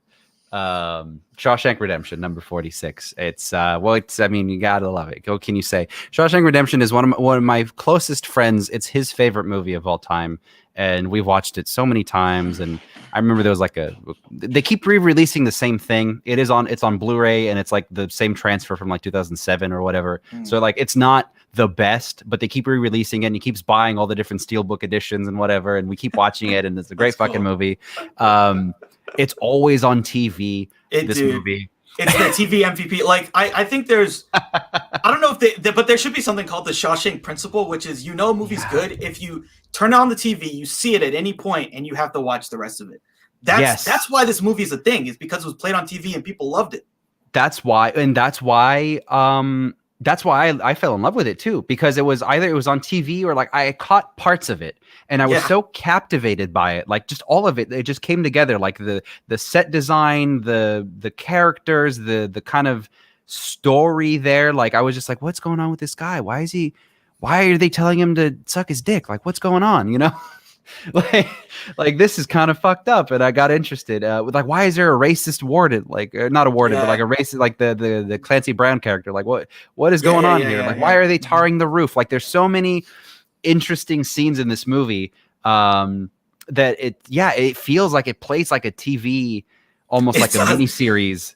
The middle of this movie is so long, and there's so many different things that happen before we get to the end, but they're all captivating. They're all these little episodes that are really stick with you, and every little episode you're like when he takes the guy under his wing, the young guy, like when he tries to get books into the library, all these little stuff, which is all just about him trying to like get over the fact that he's just going to live there forever. It's captivating. It's really captivating. It really is. They're like little vignettes almost. And I mean, we can talk about like the history of it, of like now it's regarded as like on IMDb, it's the number 1 rated movie, but like I feel like everybody you talk to loves this movie. I can't think of anybody who like just says like this is a shitty movie and I don't like it. Like I don't think I've ever had that conversation with anyone. Everybody likes this movie to a degree or has heard of it because again, it's played again and again. And I like what you said, like the TV MVP. Like there's a subcategory of movies that maybe they don't get recognized in their time, but they get played again and again, and people kind of bring it up out of obscurity. I mean, Scarface is another example of like massively panned, full furious hatred at the time that it was released, and then in every fucking rap song in the late 90s, they keep talking about Tony Montana, and then eventually it's just we get the Scarface video game, and it's like it's the culture kind of brings these movies up, and Shawshank Redemption is probably like the greatest redemption story, no pun intended, of these types of things. And I mean, it's got everything. It's got everything going for it. The performances are great. Like, there's nothing in this movie that's doesn't deserve, I think, that acclaim. It's Roger Deakins' movie. And so Deakins shot this movie, and it's beautiful. Yeah. And how many times have I seen that shitty fucking 2007 transfer? Give us the 4K. Come on, what are you doing? Oh my god! Like, yes, give us the 4K. Please. You have to give us, and have Roger Deakins do the color grading. Yeah, right. And dude, could you imagine? Could you imagine like seeing a 4K of that and having it be even more than what we have come to the love of it? Yeah, that's kind of mind blowing that we may not have even seen the best version of this movie to extract more of the, because like I said, like the first thing I fell in love with was like the world that it created, like, and it all has to do with like the sets and the props and the kind of everything in the shot, you know, the mise en scène, as they say. Like, I just really love, like, it just felt like really fleshed out. So to see, like, we were talking about that tent scene, to see more detail, like, you know, when they're sitting on the bleachers or whatever, like watching over the court, like the recreation area, whatever it is, the outside the courtyard. Like, I would love to see that, every little detail in this movie, because it is all very well planned out. And like, again, at the Frank Darabont was like the wunderkind of Stephen King adaptations. They just like put him in there. They're like, make more. You're the fucking guy. Yeah, absolutely. This is the best of the ones that he's done. I think so. I think. What's the other one? The Green Miles. That's a solid one too. Really solid. Almost made my top 100. It was this close. Yeah, that one's really solid. And then I also like The Mist. I like that one too. That's a very B movie. Lots of fun. But yeah, this is like one of the best, one of the most well written films ever. Just absolutely brilliant storytelling. There's so many just beautiful, like the. You know, like that scene where the other guy, they let him out of prison because he's just too old. The old guy, yeah, and he just can't do it anymore. It's so amazing, because it feels like, it's like you said, like there's all these little like one-offs. There's all these little like side stories, but that's the one that like really like stuck with me the most. I feel like I think that's one of the scenes, because I caught most of this, like I caught this movie piecemeal, like on TV before I watched the whole thing. But that's one of the scenes that I was like flipping through the channels, and I was like, oh, it's an old guy, who cares? Something about the narration and the way that like that scene kind of flows through and it presents to you, like, and I think he's trying to, like, he talks to his son or whatever. I don't remember exactly. And they're just kind of like, yeah, well, okay, whatever, Pop. And then he's just like, I don't understand. Like, he's sitting in line at the bank, and he's just like, what do you mean it doesn't work this way? I don't know. It's great. That whole sequence is some of the best stuff you're ever going to see. Yeah, for sure. It's just a slow build to a tragic moment, but sort of again underscores what the thing's about. Like the prison literally took his life, even though it didn't kill him. It took so many years out of him that he couldn't live without being there, and being in the real world, he just can't function. Right. And it all adds to the catharsis of when Andy finally gets out. And he meets, you know, he's like, I just want to see my friend one more time, or whatever, when he meets up with Morgan Freeman outside. Like, it's just such it's a good feeling. It's a happy ending, but it's also underscored by all this other sadness. And it kind of leaves you feeling like, prison sucks. It's a brilliant film. It's one of there's a reason why it's so well regarded and like so popular amongst, you know, just like general audiences. Yeah. Because people of all ages, I mean, of all generations, like it's something about it is just so entertaining. It's just so damn entertaining. Yeah. Great stuff. And great performances too. Morgan Freeman, Tim Robbins. All the bit players. Yeah. And again, Roger Deakins shot the movie. Very beautiful. I look forward to whenever they do a fucking, because you know they're going to do like a 30th anniversary of it. I look forward to that remaster. Oh yeah, big time. Yeah. Okay, so my number 46 is an interesting one. This is kind of probably one of the more controversial ones, especially at this high, I would say. Whatever. I just put Fast and Furious at number 49. What are you talking about? Okay, so mine is Artificial Intelligence, AI. Steven Spielberg movie. All right, never mind. I understand. Yeah, this is one that a lot of people, I think, have mixed opinions on. There's Mhm. I was just gonna say you're doing the like true like greatest movies countdown, so I kind of like understand why you feel a little trepidatious about this one. Well, I feel very strongly about this movie. I love it. I don't Mm-hmm. give a fuck what anybody says. Mm-hmm. But there's definitely a strong contingent of people for different reasons who feel like the movie doesn't work. They think that the ending's kind of weird. There's a lot of complaints, and I think that they're valid. I think the film's incredible, absolutely incredible. I think the directing's incredible. I think what's his name who plays David the robot is like unbelievable. Isn't it Jude Law? No, I'm talking about the kid. The kid. Oh, the kid. Oh, yeah. Haley Joel Osment. Yeah. Haley Joel Osment. Yeah.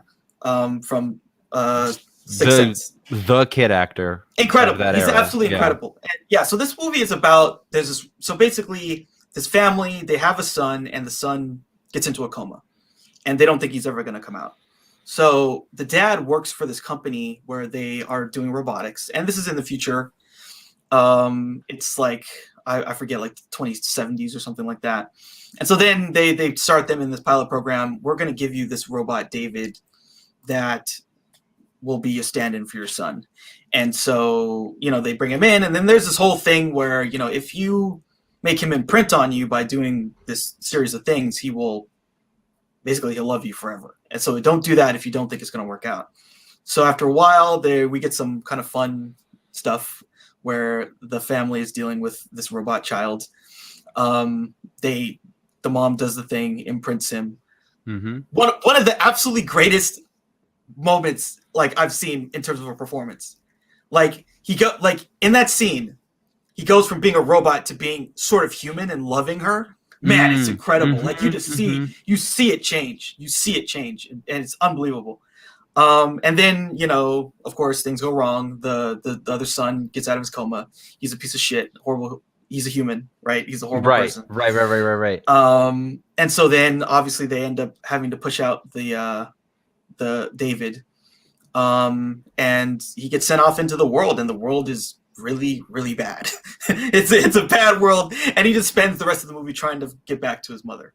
Mm-hmm. And then he meets a gigolo.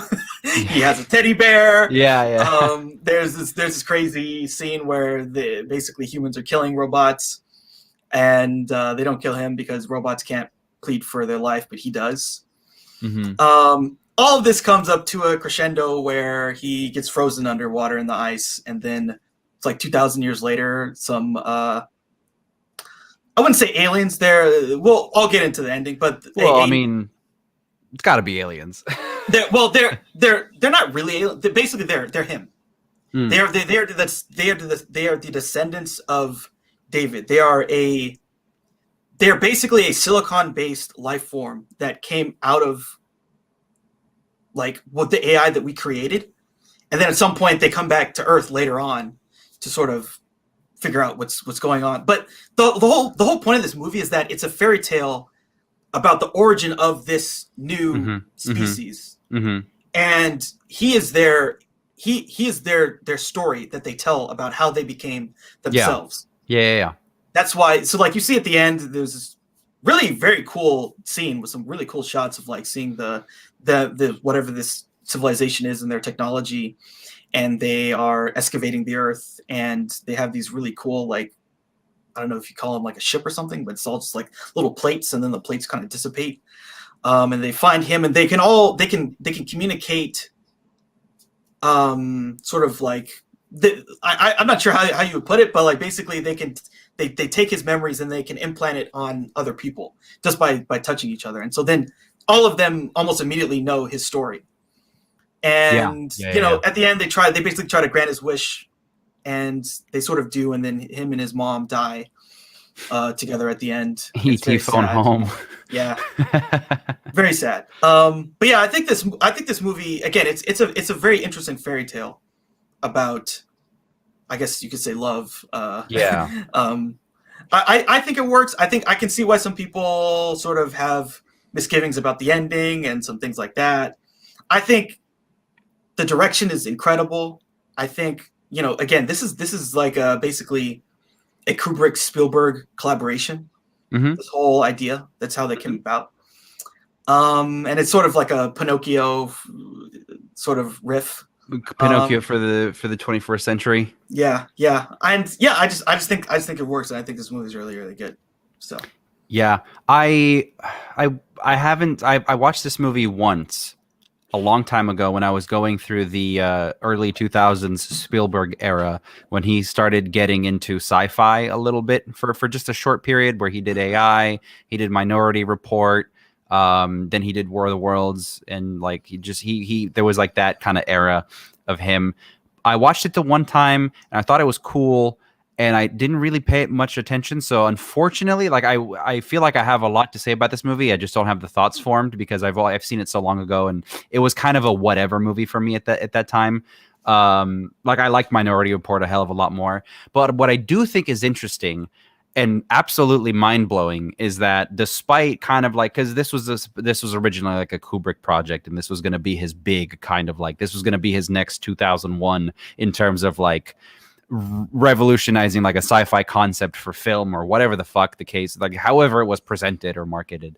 But this is a short story. I just looked it up. The short story this is based on was published in 1969, and to this day it is so goddamn relevant, because what you just described, the plot of this movie is, outside of the whole fairy tale Steven Spielberg ending, is just every Black Mirror episode. It's every fucking Netflix sci-fi series. It's everything. Every kind of conversation that we have about AI, one way or another, gets led to this of like, what if robots but people, or like or what if people but robots. So like, a lot of these stories were written in the 60s, Do Androids Dream of Electric Sheep, all that shit. And then they really only got realized later on. But yeah, it's so interesting to me because, but I think this movie, I don't know. I think a lot of people, it just gets mired in the conversation about like, is this a Kubrick movie? Is this a Spielberg movie? Is this was supposed to be the greatest thing ever, and it's just another Spielberg movie? And I don't really care about any of that stuff. To me, it was just a perfectly enjoyable movie, and I need to see it again. But I have a few issues with Spielberg movies in general. I'm not the biggest fan. I mean, I love it's undeniable the absolute master that he is. But in general, the kind of happiness, the whimsicalness, I think there's also a lot of people just don't like. He is very aware of like how he can manipulate the audience, and he does it. He does, and a lot of people don't like that, which is totally valid. Like he knows. Yeah, I think the way that I put it is like, he knows that there are certain, like, basically a lot of people in like, not the sort of cinephiles or whatever, like cynical people, or like people that want certain things out of their movies. They want to get something out of the movie. So if you make someone cry in a movie, that's going to make them remember it, even if it takes you kind of manipulating that situation, like if there's certain things you can do that are just going to make people just have an emotional response. So for him, he's like, I'm going to do that because that's how I'm going to get them to be invested, And he's gotten so fucking good at it, because like every director would love to make an audience feel even 10% of what Spielberg does, just kind of on a whim. It's insane. Yeah. Yeah. And but he's got his tools. He's got the John Williams score. He's got his fucking, the cinematography. He's got the child actors. He's got it all in there. Yeah, absolutely. I feel like this is one that, again, like I think it is a controversial one. I think not everyone's gonna like it, which is fine. I think this is one of those sort of oddities of film history, the collaboration between him and Kubrick, because Kubrick wanted, at some point, Kubrick was like, I think you should do this. But they were collaborating. Yeah. And Kubrick died in 1999, and then basically Spielberg did this instead of doing Harry Potter. So thank Jesus Christ. Yeah. So this film, there's a lot of interesting stuff there, and I think it's sort of been like, when it came out at the time, people were like, it's whatever, it's not great. I think it's been rediscovered and people have kind of championed it, but I still think that there's a lot of people that this is not. I don't think this is like one where, like the Shawshank Redemption, where people just love it and they watch it. There's a particular type of basically Spielberg fans like myself Yeah, who yeah, yeah, really yeah, love the film and champion the film. yeah, And yeah, that's why I sort of have taken up the mantle because yeah, I mean, you have to like there's a lot of Spielbergisms in this movie. yeah. And if you're not going to accept them, you're not going to like it, and that's totally valid. That's totally fair. Yeah, I think that there's a lot of people who I think they don't totally understand what the movie's trying to do and say, and so they kind of then they paint it as one thing, but it's really trying to say something else, and Mm-hmm. that's another problem.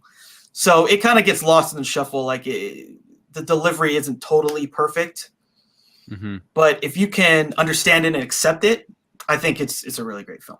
So Yeah, yeah, absolutely. It's not great. I mean, it is a good movie. I don't think that the people who say that it's shitty, it's like it's not a shit. It's not. It doesn't. This movie doesn't like accidentally happen.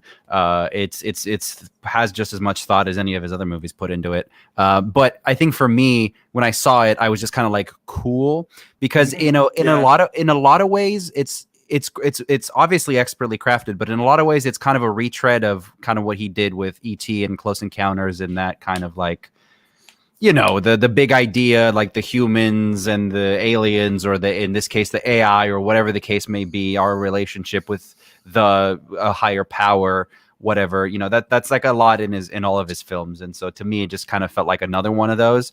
And also maybe I was just kind of silently hoping, I was like, what if Kubrick had done this? Would it have been a Clockwork Orange but with AI? Like, I don't know, like in my head, because I think that gets mixed into the reception as well, where people are like, 100%. we got a Spielberg movie, we could have had something else, but it's not a bad movie by any stretch, and it's an interesting one. Yeah, I really do think that like part of the politics of it in the big discourse, because like again, that's the other thing too. I feel like unfortunately like this maybe not a movie for the general audience. This is for like again the cinephile, the like the Spielberg purist lovers. And I mean, yeah. it comes off the back of Saving Private Ryan, and it comes out the same year as what the fuck were we just talking about? Not the Fast and the Furious, although that came out the same year, but there were like a lot of other better movies that came out in 2001, and that this one just kind of got lost. Well, I mean, Lord of the Rings came out. Lord of the Rings and Harry Potter. That's what it was. Lord of the Rings and Harry Potter. It's kind of like, yeah, Spielberg had a movie out, but like, look at the new hotness, kind of. Yeah. And again, I just feel like this movie did pretty well in terms of box office, but it's not something that I don't think it's something that people, the general audience would really understand. Like you have to understand what the two of them were trying to do together. Yeah. You have to love both of them to really like this movie and sort of accept that it's a Spielberg movie as well. Like that the politics of it.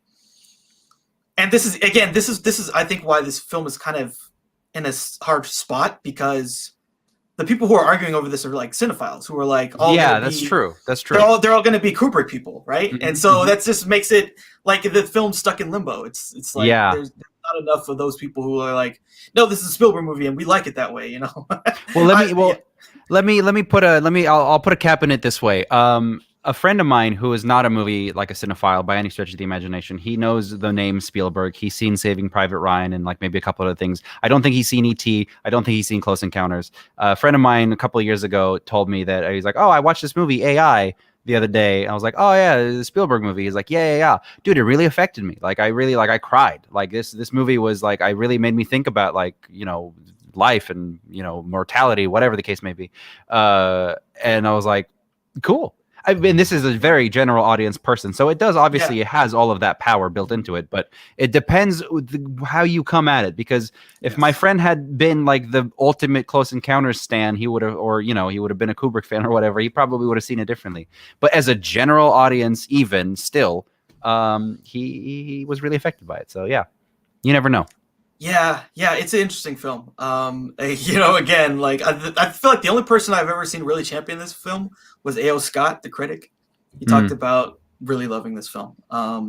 It's just one of those films. It's kind of like, I hope it doesn't get lost in the shuffle. I mean, there's a lot of Spielberg films that are really, really good, and this is This is I a think good one.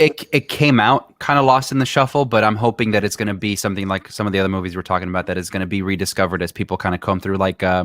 like Clint Eastwood's Breezy. Like nobody fucking knows that movie exists, but maybe once 50 years from now, when like all these guys are dead and buried and people are going through their filmographies, they're going to start picking out these movies. And I think AI is absolutely, it's going to be talked about forever. It's going to I be would talked say. about forever. Don't worry about 100%. it.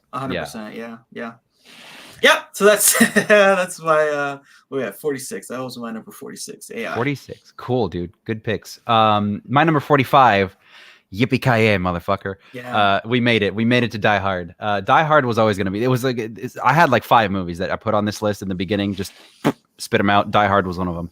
It went down a lot farther than I thought it would. But Die Hard to me, it's not higher on the list because of how much of a known quantity it is. Even like I've seen Die Hard so many times, almost as many times as I've seen Too Fast, Too Furious. Like I know this movie inside and out. But that's not to say it's like, when you were talking about like Spielberg movies, it's like you can pick your Spielberg movie and say like this is the ultimate movie, whatever. And you kind of take for granted how brilliant it is in the first place. You can talk about Raiders of the Lost Ark and how much you love it, but then really the reason that it's so well loved is because of how well made it is and how well it executes on its premise. Die Hard, I believe, is 100% in the same category of just how fucking perfectly crafted it is for what it's trying to do. Is it a Christmas movie? Fuck you. We're not having that discussion. It doesn't matter.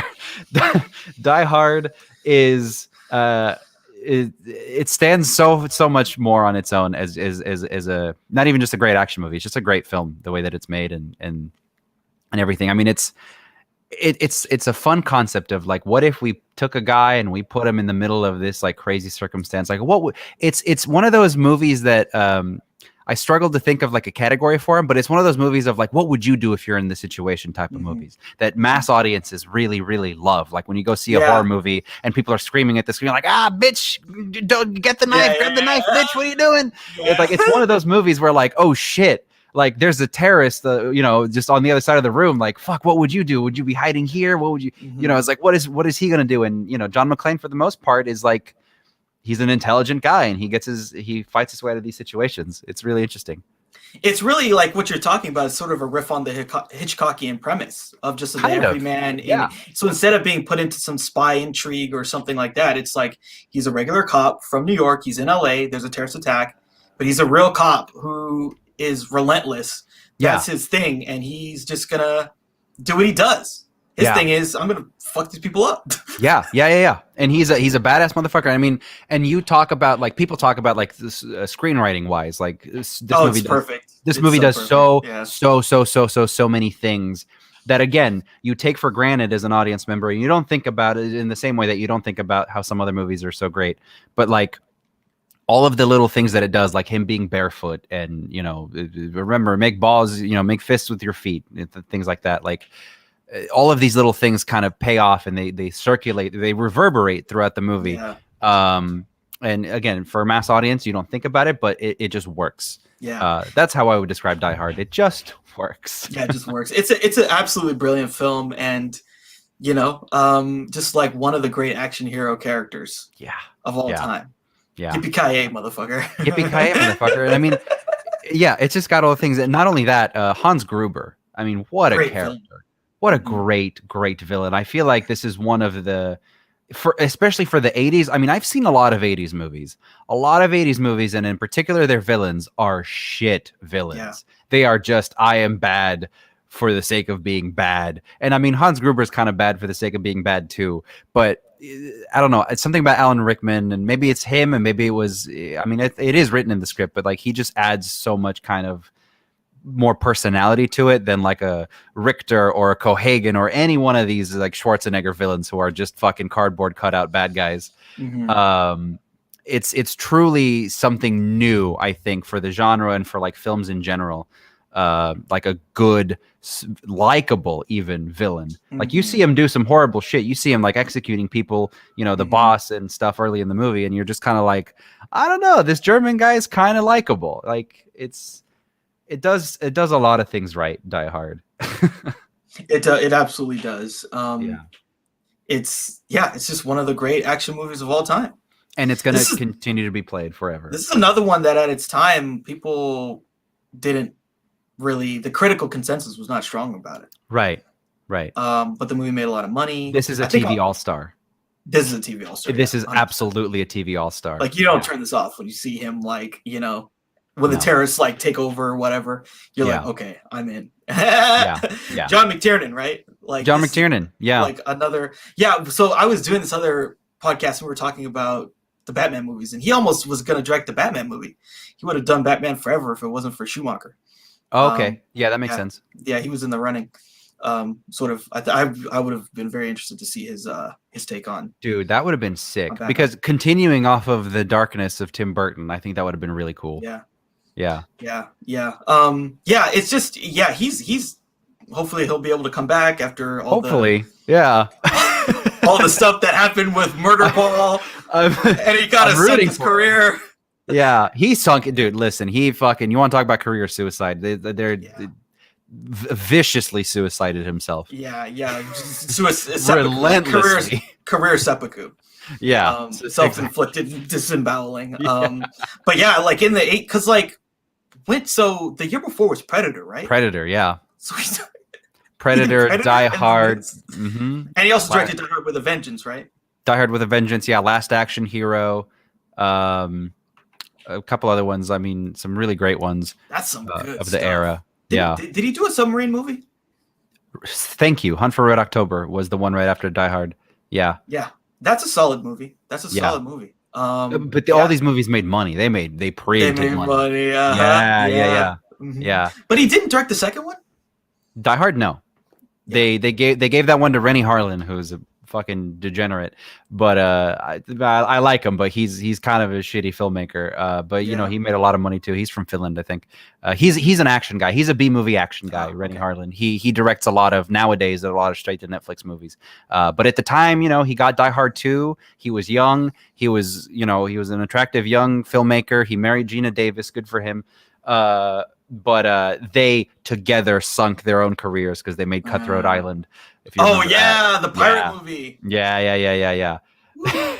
The story of some of these Hollywood action guys is pretty fascinating, but Die Hard, I think Die Hard is like kind of comes at the perfect time of just like, it's just kind of unfuckwittable. It's at the tail end of the 80s where it's almost like the revisionist 80s action movie where it's actually good and the characters are interesting and fun and likable. And it's not just Schwarzenegger and Stallone with their muscles, you know, and like the fucking Masters of the Universe or whatever. Yeah. Conan the Barbarian. Yeah. It's actually like a good film first and then an action movie on top of it. Yeah, totally. Because even like Predator, like that, there's not really a lot of, there's story there. There's some really deep stuff that I think is interesting, but it's very surface level, big muscle guys. Predator is a big muscle guy. Yeah. It's just probably the most polished of the big muscle guy movies. And Terminator 2 hadn't come out yet to kind of, again, I think Die Hard and Terminator 2 are kind of in the same vein of like, yes, it's an action movie, but it's so much more. Yeah, like there's so much nuance to it, and the writing is so good. And we have to say, like a movie's good when they do a billion that are the same premise. Yeah, like there are so many movies: Die Hard on a plane, Die Hard on a train, Die Hard in a school, Die Hard in a school. What was the one Skyscraper with what's his name? The Rock. Which is the most recent one, yeah. The same movie, Die Hard in China. Die Hard in China, yeah. With a guy with one leg, you know, like it's just always the same thing, but it always works because it's just so captivating. That you're right. It's that premise. It might be like the Hitchcockian connection. Like it's a beautiful, beautiful setup. And you're just, it's one of those fun audience pleasing things where it's just like, what is he going to do next? I know what I would do. What is he going to do it? He did it. He did the thing. The character is smart, you know, like that. It's a fun thing for audiences. Yeah. Good stuff. Die Hard. Love it. Yeah. All right. So my number 45 is another 70s movie. One Flew Over the Cuckoo's Nest. The Milos Forman film. Yes. This is a great movie. Lots of great, like the acting's incredible, right?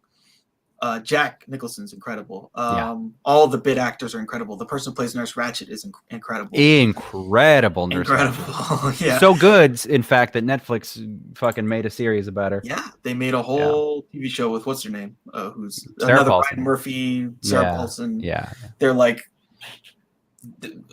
career marriage, basically. Yeah, and good for. I mean, Ryan Murphy is just a fucking machine at this point. He is a machine. Yeah, he's a total machine. Yeah, what's funny about this one? So like, I read the book. I had to read this book for like high school. No kidding. I read the book too. Yeah, the book and the film are very different. Very different. I feel like you would love the book, right? Because it's all I do like the book. Yeah, it's all in the chief's head, and his head is full of some very dark images, dude. It is like, whoa, what you get from him. Now we don't get any of that in the movie, really. No, we don't get any of that. But what we get is these really great character stuff and performances, and it still pays off. That ending, like, you know, the fact that they lobotomize him. Yeah. And then the chief kills him, but then busts his ass out of there. Yeah. So like he was able to inspire them to like, I'm not crazy, I'm getting the F out of here. Yeah. And it just this movie, it works. It just like the story is so strong, and you know, this is a great sort of tale of how to adapt a story in a way that still serves the original sort of theme and elements, but not having to be a genre movie about just some dude fucking doing psychedelics. Yeah.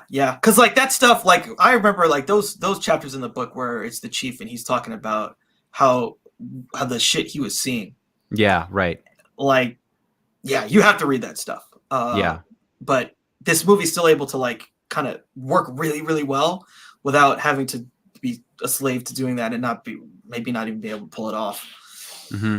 I think you nailed it. I think it's another. I think we're entering a subcategory. Maybe we've just created it of movies that just work, like Shawshank, Die Hard, Cuckoo's Nest. I feel like Cuckoo's Nest is another one of those TV. Not necessarily, maybe not an all-star, but if this movie is playing on TV and you're just catching one of the scenes, you know, where Jack Nicholson's like in the psychiatrist's office in the beginning of the film, or you know they're going on the boat ride or whatever, you're catching one of these scenes and you're just captivated. Or just any one of the scenes where they're just in the kind of break room, they're playing cards or whatever, and you see fucking Danny DeVito being stupid, and like it just works. I don't know. It's another one of those movies that all of the different elements I think came together, and because the character stuff is so well done. I think that's what really like hooks us in. And Scatman Crothers is in this, right? He's the guy who he's complicit in letting the hookers in. The hookers, yeah. It's such a great scene. And then the tragedy after. Yeah, the tragedy. Yeah. It's such a great movie. Just another 70s classic movie. Yeah, it's a 70s classic, and I think it's more palatable to mass audiences than a lot of the other 70s movies that we talked about. Like I wouldn't show like an average person like The Conversation or something, but Cuckoo's Nest, absolutely. I think it works. I think it's a timeless thing. I think Cuckoo's Nest is going to be able to be watched, you know, forever. It's just it's well directed, it's well staged, everything about it is just really watchable. I don't know how to describe it. Yeah, and I was I forget what it was, but some film people, they were talking about like around this time, like basically I guess why stuff like this ended up happening and getting made. I believe there was a documentary in like the 60s or 70s or something like that, where some guy went into one of these places and he spent so much time there that people kind of got comfortable with him, and he recorded some absolute horrors. Yeah. I heard about this. I forget what it was called, but I forget as well. And he was a very big documentarian, but people had no idea like how bad things were at these mental institutions. The lobotomies, basically these people torturing people. Yeah. It's crazy. There's a great movie, side note, The Snake Pit with Olivia de Havilland, that kind of shows a little bit of that back in like the 50s, I think. It was like she goes to like an all women's psychiatric ward, and it's kind of like that movie is just like her spiraling completely into insanity because, well, it's a hysteria thing. Is like her husband doesn't know what to do with her, so he puts her in the asylum. I don't know if you've seen The Snake Pit, but it's a great fucking movie. But by the end of it, it's just like the place makes her go insane when she, it's a self-fulfilling prophecy kind of. You go into one of these mental institutions, you're fucked no matter what. Even if you were insane, like, it's not going to make you better. So I feel like that was in the consciousness. And by the time those films were coming out in the 60s, those like documentary like those video clips, yeah, people were kind of understanding what it was about. And this movie, I think, is kind of like the payoff for all of it. It is, yeah, it's the payoff. Yeah, because that was some rough stuff. What they were doing to people in these absolutely insane, man. Yeah.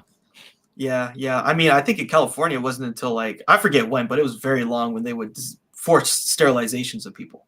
Yeah, right.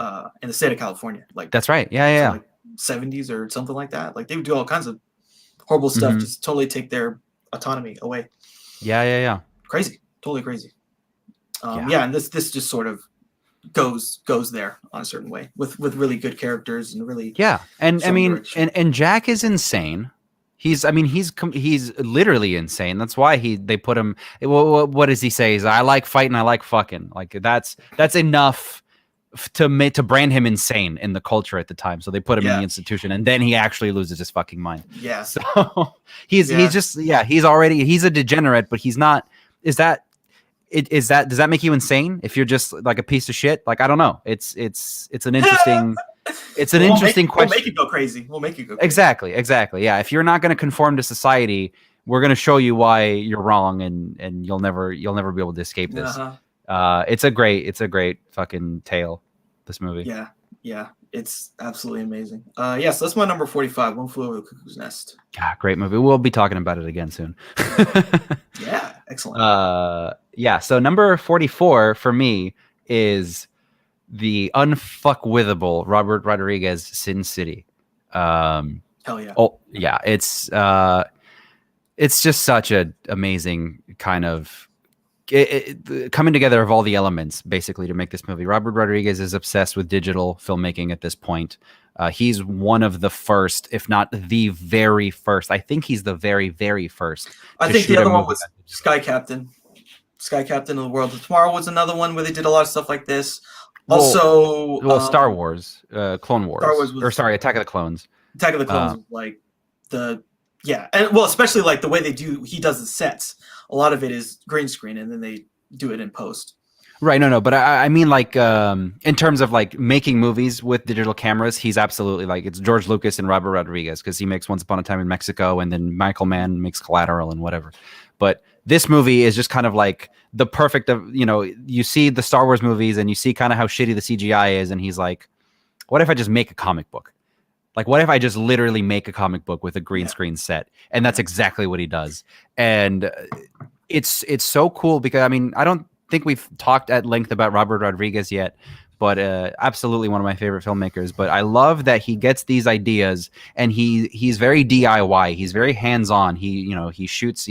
Most of the time director of photography, original score, editor of his own movies, producer, director. Yeah. He does everything. So it has a handmade quality to it. And this feels like he has a thing. Like, we're all obsessed with these movies. He has his own obsessions. One of the things is he really likes the Frank Miller comic, right? Sin City. But he has enough cachet and enough power to get Frank Miller involved, to get a studio to give him money for him to film a comic book, basically. And he invents a lot of the techniques for making this stuff with the green screen. I mean, George Lucas was doing it too. And by the time this comes out, I think Revenge of the Sith was coming out. But he just does all of these interesting camera tricks. And for me, the thing I like about this the most is not necessarily the technical nerdy stuff about how he made it, and he made it look like a comic book, is what he does. And he's aware enough, like we were talking about, he knows how to use his actors. Like, he knows how to put Christoph Waltz in a movie and put him in the right spot. He's very aware of, like, if this is going to be a noir thing and it's like a noir of a noir, I'm going to bring in Bruce Willis and I'm going to make him a detective. I'm going to bring in Mickey Rourke and I'm going to make him fucking Mickey Rourke. Like, he knows exactly what he's doing. He cast Clive Owen in like one of the greatest performances he's ever given. Benicio del Toro's in this movie is like a crazy fucking domestic abuser. It's just, he knows what he's doing. He gets, of course, Tarantino shows up for one day on set. He directs the scene in the car where Benicio del Toro's dead, but not really. Yeah. I mean, I've seen this movie many, many times. There's a director's cut of it that is like, the supreme version of it, in my opinion. I haven't seen it recently. I don't know how well all of the special effects hold up. Like, I know some of the scenes in the tar pits are kind of weird, and some of the scenes with Elijah Wood are kind of weird. But that's because the two were never on the set. Like, Mickey Rourke and Elijah Wood have never met. They weren't on the set for like an entire day, for a single day, I should say. And he eats him. So they had to do a lot of, again, it just comes from the mind of a filmmaker that knows exactly what the fuck he's doing. And he knows he has the technical know-how of how he wants to stitch the whole thing together.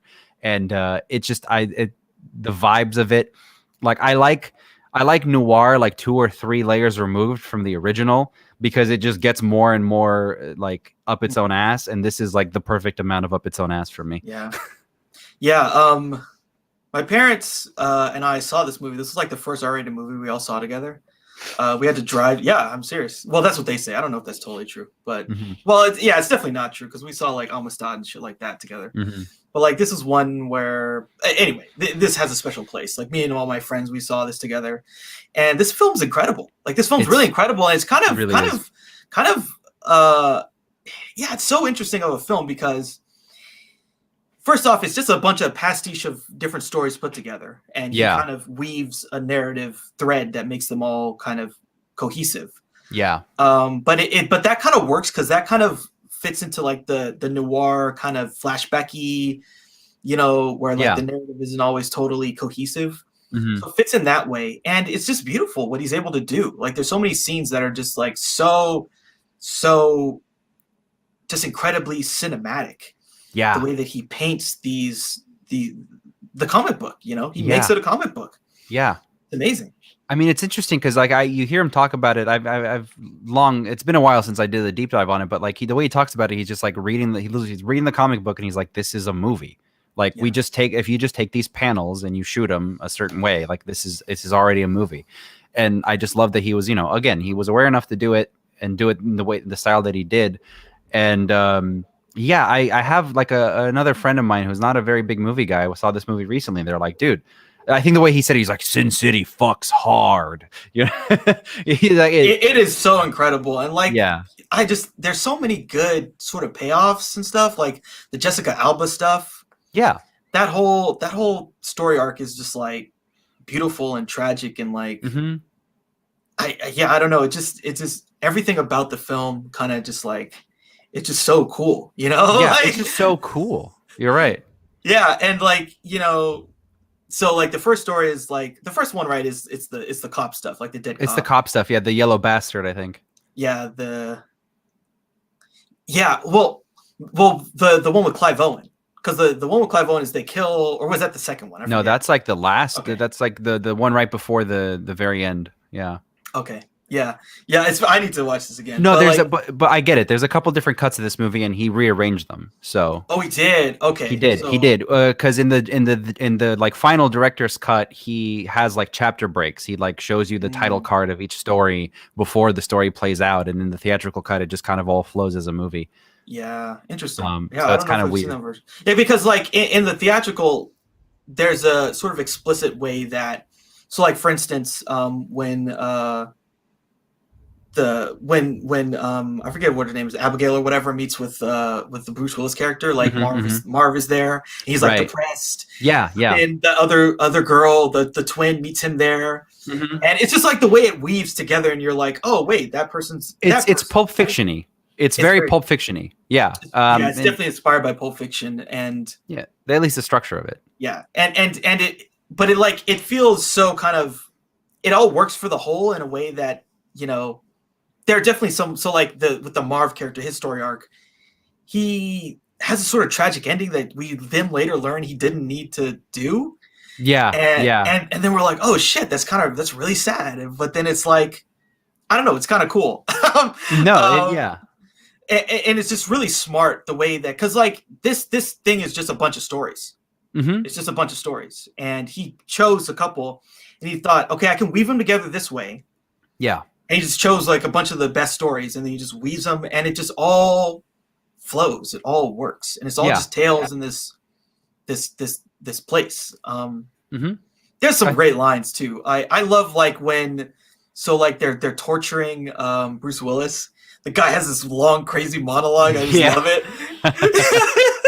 I love that scene. He's like, "Yeah, Mr. Law and Order, Mr. High and Mighty." He's like beating the shit out of him. And I love that scene. I love it. Yeah, it's so consistent too. It's like it's so like over the top noir isms throughout, like the way everybody talks. Like my favorite part of the whole movie is Marv's like internal monologue, the way he talks like, yeah, there's Goldie, and Goldie was the one, and this and that, and he's just like, yeah, she's a hooker with a heart of gold, but like she's my hooker with a heart of gold. Like I don't know, like just the way that he talks about it is so great. It's awesome, like the way they do the noir isms. Yeah. But like in this cartoony comic booky world, like it's fusing the two. Like the whole Marv storyline where he's just fucking unstoppable killer and just destroying everybody. Dude, the Elijah Wood stuff is creepy. It's creepy and it's awesome. And I love that it's in there. And the way that he chose to shoot it, like you never see it, you just see his glasses. I mean, it's in the comic book as well, but like Elijah Wood is a great pick because what is he known for? His big eyes. And he's just like the squirmy little dude that fucking eats your legs. So right. I love that scene. He's trying to grab him and he like cuffs him. Yeah. He's like slashing him. Yeah, it's just a crazy, insane movie, and it's a blessing that it got made. But it was, I mean, this is the kind of shit that Robert Rodriguez could probably pull out of his ass anytime because he's so intimately aware of what it's going to cost him and how he can do it because he also does the VFX on a lot of his movies. Like he just sits there at his fucking computer in his studio in Texas and he makes all of this shit. He has a team, obviously, but he has hands on every single aspect of the movie. So he knows exactly, like he can go to a studio and pitch them the full thing and say, this is what it's going to cost me and I can do it. And shout out to the sequel that a lot of people talk shit about, but I think is not, obviously it's not as good as the first one, but because we've already seen these tricks done. And then we had that fucking Abomination. We had the Spirit come out and we had, again, Sky Captain. Sky Captain did a lot of the same stuff. So like we've seen it. And by the time we get to Sin City 2, it's like not that interesting anymore. It maybe would have worked better as like a Netflix thing, but I still love the sequel as well, and he brings back a lot of the same characters. He brings back he has a really, really nice way that he incorporates Marv into it. Yeah, there's a couple great payoffs. Yeah. I think that movie, the problem I have with the second one is it just doesn't have the same narrative like strength. It just doesn't like the stories aren't as captivating as they are in this first one. I think like he blew his load of the source material wise. Probably yeah. I mean, because like even just like the Yellow Bastard story, just it's so such a classic kind of tale of revenge and just power gone mad and people that think they're untouchable. And it just takes that whole 1940s noir of like a dirty city with like everybody's dirty in it, which some people were feeling that way maybe like in the society with all the gangsters and stuff in the 30s and 40s, and it just takes it to the extreme where everything, even the rats, are like dirty, diseased. Like everything in this milieu is just fucking some kind of scum or criminal. And I love those types of worlds, and I love living in those worlds. And this movie, it's stylized, but I think it brings that across in a really, really cool way. Yeah. God. And then I was just thinking now of like Little Miho and like all these. I love Miho. Yeah. What's the place with all the hookers? What do they call that place? I don't remember what it's called. I know what you're talking about. But yeah, there's a whole. Oh, and what, dude? There's so many good, like very, very small character moment, like the what's it, Gilmore Girls or whatever. Oh yeah, Gilmore Girls is in this. Yeah. She's in this movie as like a hooker and like she's like the one that is rescued or whatever. Yeah, I believe so. Yeah. Well, isn't there? There's like a turnabout in that, right? Like she turns on them, I think, or something like that.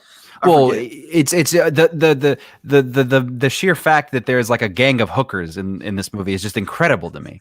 It's just what a great world to be in. There's a hooker gang. And also they fucking patrol their turf. So it's like, yeah, you can't go into this territory if you're a cop.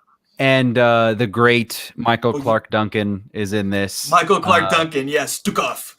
Fetch so my good. blades. Yeah, goddamn. And Brittany Murphy as like Benicio del Toro's just fucking abused girlfriend. She has like such a like probably one of the most human characters in the movie. She just has like this like spirit about her, and then you see again like all of the way that it's weaved. You see her later as like the just like the bartender at the strip club, or waitress, whatever. Yeah, not bartender. Sorry, yeah, waitress. Yeah, it's just a really really cool movie. Great. And it's great. I think it's just cool that he picked all the different stories with all the like what are the most cinematic elements that from each one of these stories, and then you set it in that world and you make the world cohesive, and you make it all one world with all the characters intermingling into all the different stories. It's perfect the way it is, and I think it's very Pulp Fiction. Like if Pulp Fiction doesn't exist, I don't think this movie is made in the same way. Yeah, I don't know. Maybe they would try and make one storyline. Yeah, totally right. Work.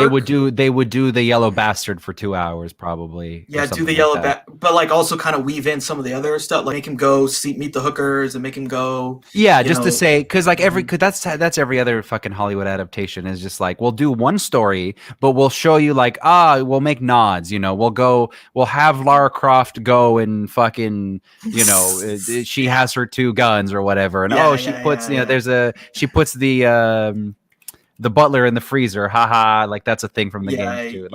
But it's really not about any one of those things that just like make up a story. And so it's cool that he was able to take all of the stories and just kind of combine them with a nonlinear kind of way. Yeah, I love the movie. One of my favorites. Yeah, I feel like we could talk about it forever. I love this movie too. Yeah. Cool. All right. So my number 44 is Spartacus from 1960, the Stanley Kubrick movie. Yes. So this is like, I feel like this is like sort of the height of the Hollywood Kubrick stuff that he did. Yeah. Sometime. Sure. So let me see. After this, when did he do Lolita? I forget. I think it was like a year before this that it came out. Yeah, because then at some point he basically moves to England and never comes back. Yeah, good for him. He got the hell. I was reading something, and so basically, like they were living in New York, him and his wife, and then he was like, New York was New York was like the shit where it's like we were talking about in these. It was becoming the New York of the French Connection. Yeah, it was becoming that, and it was like motherfuckers getting robbed and killed, and it's like yoink, I'm out. Yeah. But anyway, so he makes this. This is like the big time Hollywood spectacle. Yeah, Kirk Douglas, our friend Scatman Crothers is in this. Yeah, Laurence Olivier's in this, right? Yeah, he plays fucking Marcus Crassus. I don't remember. Hold on. Yeah, great acting, great directing, and this is just like a brilliant Hollywood epic of the time, like Ben-Hur, like that I talked about earlier, and just a great story, a guy who just is born and raised a slave, he becomes a gladiator, and then he starts a rebellion. The rebellion unfortunately fails. He's not born and raised a slave, but he gets he gets put into slavery basically.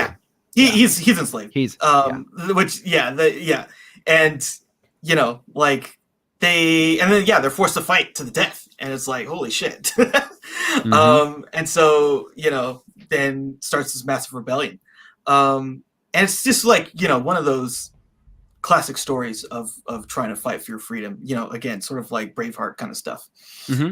Just like how far people are willing to go, and at the end, no one's willing to give them up. No one will. They're all willing to die together. I am Spartacus. I am Spartacus. I am Spartacus. Yeah, it's a brilliant movie. Well directed, well acted. Yeah. A lot of spectacle, a lot of really cool stuff. Can't recommend it more. I love the film. Same. No, I'm fucking stoked now that you put Ben-Hur on my mind, and then you like Spartacus, and now we're talking about Spartacus, and I'm stoked now. I'm gonna go out. I'm gonna get that 4K Blu-ray of it because it does exist. This movie was shot on 70 millimeter film. I gotta see that shit, dude. I've seen this movie a couple times, obviously, but like I've got to see the 4K of it. The Spartacus story, like I said, is very near and dear to my heart because I love that show version of it so much. And I just love that story. I love all of the characters. I love the idea that Spartacus is put in the shittest ludus he could possibly be put in. And Batiatus is such an interesting, Batiatus in the Kubrick movie is such an interesting, like, shit-eating character. He's the slave owner, basically.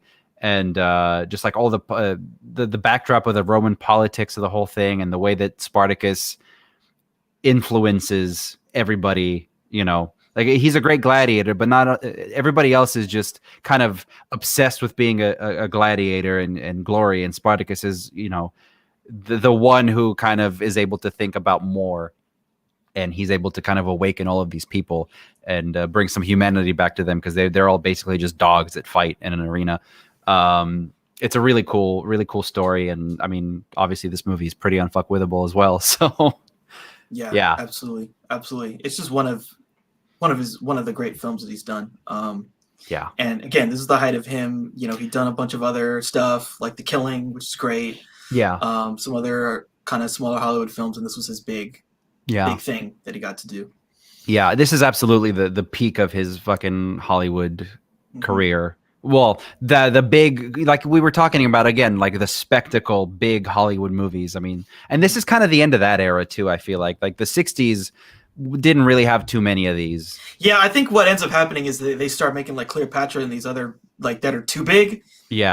And don't really work, and then they're like, okay, we can't do this anymore. Let's give these 20-year-olds, you know, that went to college, let's give them $10 million and see what happens. Exactly. And it's cycles, you know, when the big one, these die off, and then 20 years later, you know, you give the 20-year-olds too much power, and you know, then that dies off, and then we do another thing. But I love Spartacus, and I'm gonna make an effort. I'm gonna get that 4K, and I want to watch it because I have Kubrick is I mean, I'm a collector, right? And I've had all of his movies for a long time, but over the years, the last 2 or 3 years, they've been re-releasing specifically a lot of his movies in 4K, which is great because again, when we talk about Kubrick, as film nerds, what do we talk about? We talk about the blocking and the shots and the composition of the shots and the stuff that he does. And so to see something like 2001 in 4K is just like fucking whoa. So it's good that this got the re-release, and I'm definitely gonna. It came out this year, so I'm gonna make an effort to get that and watch that and let you know what I think. Yeah, it should look good. And that's cool. Like all this stuff, it's shot on film. Really well done, well composed. Big film though, So it's just really cool that he made these films, and they're really well done. So that's my number 44, Spartacus. I am Spartacus. Yes. Number 43 for me. We're gonna take you back. We're gonna take you back to the French Connection, and the French Connection comes out, and it's like, cool. That's really gritty. I like it. What are you gonna do next? I'm gonna make The Exorcist. Number 43 is The Exorcist, baby. What a fucking movie. From the very beginning of it, when we're in that in that quarry, you know, and like I forget what country it is, but it's like is it some like Middle Eastern country? Or something like that. It's probably, I don't know, Jordan or something, you know, someplace, or Syria or something like that. Egypt, something. But like from the very outset, the way that beginning scene of the movie is directed, and the way that it's put together is, you've got Max von Sydow, and he's like, you know, he's like an archaeologist or whatever. He's looking for this artifact, and then I remember there's a scene where he's like in an office with someone, and it's like really quiet, but like you can hear the clock, and then like we're focused on the clock for a while, and then like throughout the entire scene, there's like atmosphere builds, and there's like this high-pitched noise that like builds throughout the entire scene, and then like you just realize something's kind of fucking. It just puts you in this headspace, this movie. I don't know. It's psychologically, the way that Spielberg makes you laugh and cry and feel things, this movie makes you feel uncomfortable. And then so that sets the scene, and then weird shit happens in the intro, and then we go to the kind of present day, and I forget where this movie takes place. Is it like, is it England? Is it like some American city? I really don't remember. I feel like, yeah, I'm not sure. I think it's in the Northeast in America, like Connecticut or something like that. Yeah, it's just some kind of like East Coast looking town. And yeah, it's just the way that this movie builds the tension is probably its biggest strength. It's just so masterful because, again, the way that Friedkin, I don't know, the way that he shoots stuff is very kind of it's voyeuristic, but with like an intent, like with like a cinematic intent. Like I would say that he's got a lot of the same qualities that Kubrick does in terms of just like framing and stuff like that. And yeah, I mean, we don't have to go over the whole thing, but like The Exorcist is just once we get into the shit with Reagan and with the Ellen Burstyn character, Jesus Christ, it's so masterful the way it's done, and it's something that people have never ever seen before at the time. And to this day, I think it's one of the greatest horror movies, and I think it works. I saw it like maybe 2 years ago was the last time I saw it with a friend of mine who had never seen it, and my friend's like, oh, I love horror movies, but he watches all these like PG-13 horror movies that get put on Hulu or whatever. And I was like, you should watch The Exorcist, and then we did, and I think it was a little too slow for him. But for me, like that's what I love, is when I get a slow burn movie like this, and this is the ultimate slow burn. Yeah. This movie was so scary that people started going back to church en masse. Yeah, that's how scary it was. Like, there was a massive uptick in people going back to church because they're like, I don't want to get possessed by the devil. It's was there ever a story like this done before? I mean, not like this. I mean, right? You could say fucking it's like some of Polanski's movies. Like, what was it? Rosemary's Baby was a movie. Yeah, it's kind of close. It's kind of close, but what's funny is this is actually feels like one of those classic cinematic kind of things, right? Yeah. That's fucking scary. Like if you're thinking about things that are just scary, you get possessed by an otherworldly thing and you start to freak out. And it's something that connects with a lot of people because they believe this. Yes. We don't have to like world build, oh, it's a fucking dragon from another universe it's going to get into. No, it's just the devil. And yeah, right. It's the devil. And also the movie's not stylized in any way. It's not, the satanic rites of Dracula with Christopher Lee. Like, it's not some kind of crazy, insane thing where at the jump, that this is going to be some kind of crazy horror movie. There's going to maybe be some blood splatter and whatever, the devil and the good guys are going to win. The devil wins in this movie. And you could say that, it could be an allegory for just, the world in general, but the devil absolutely fucking wins in this movie because with the priest character, at least it overcomes him. So it's just a great kind of grounded version of just like a possession movie. And Billy Friedkin is like the reason that this works so well, because he was so gung-ho about it. He was like, I don't give a shit, because I mean, it's still the 70s, and like the people like are religious. Like, yes, flower power and all that stuff is happening, but like the majority of America is like very conservative Christian. And then you put out this movie and they're like, why? This is satanic. Why would you do this? Why would you make actors do this? Like, you're conjuring up these spirits for real. And just his character as a director, as like a filmmaker, as a person, he's just like I don't give a fuck. I love making these movies. I don't care. This is whatever, Yeah. This film was very, very popular. I mean, it made a lot of money. Oh, because, contrary to whatever people think, it's like blasphemous or whatever, but that shit scared people. And that is like one of the core things. If you can get something that really scares people, like people are down for it. Yeah. And people are down for it, and they're going to pay for it. Yeah, and you're right. Like before this, we had Dracula, like we had monsters, and we had things that are spirit adjacent, but not anything that really, I think, focused purely just on the demonic presence. And that scares people. It's an inherent thing. And that's why I love these types of horror movies, and we're going to get into them, is that it doesn't, Reagan turns into kind of a movie monster, your mother sucks cocks in hell, and her head starts spinning and shit. But like ultimately, it's like a fear that is, darkness is all around you, right? Like the ultimate fight between light and darkness is all around you. You can see evil out on the streets, and especially back then, in the 70s, they were seeing it. Vietnam was raging and all that shit. So like, it's something that was already in the ether, and he was able to just like make people aware of it and bring it into a horror movie, and I like that. The entire Conjuring universe is just this. Yeah. It's just this. Even I forget, was that also the same with the Insidious? I forget kind exactly of. what sort of. It's more sort or of less adjacent. It's sort of yeah. But yeah, I mean, we're just you take the same thing and you can just make 20 movies. You can, and they have, and another big one from the 70s off the heels of The Exorcist was The Omen, was like another big one that they did, where like the devil is your kid.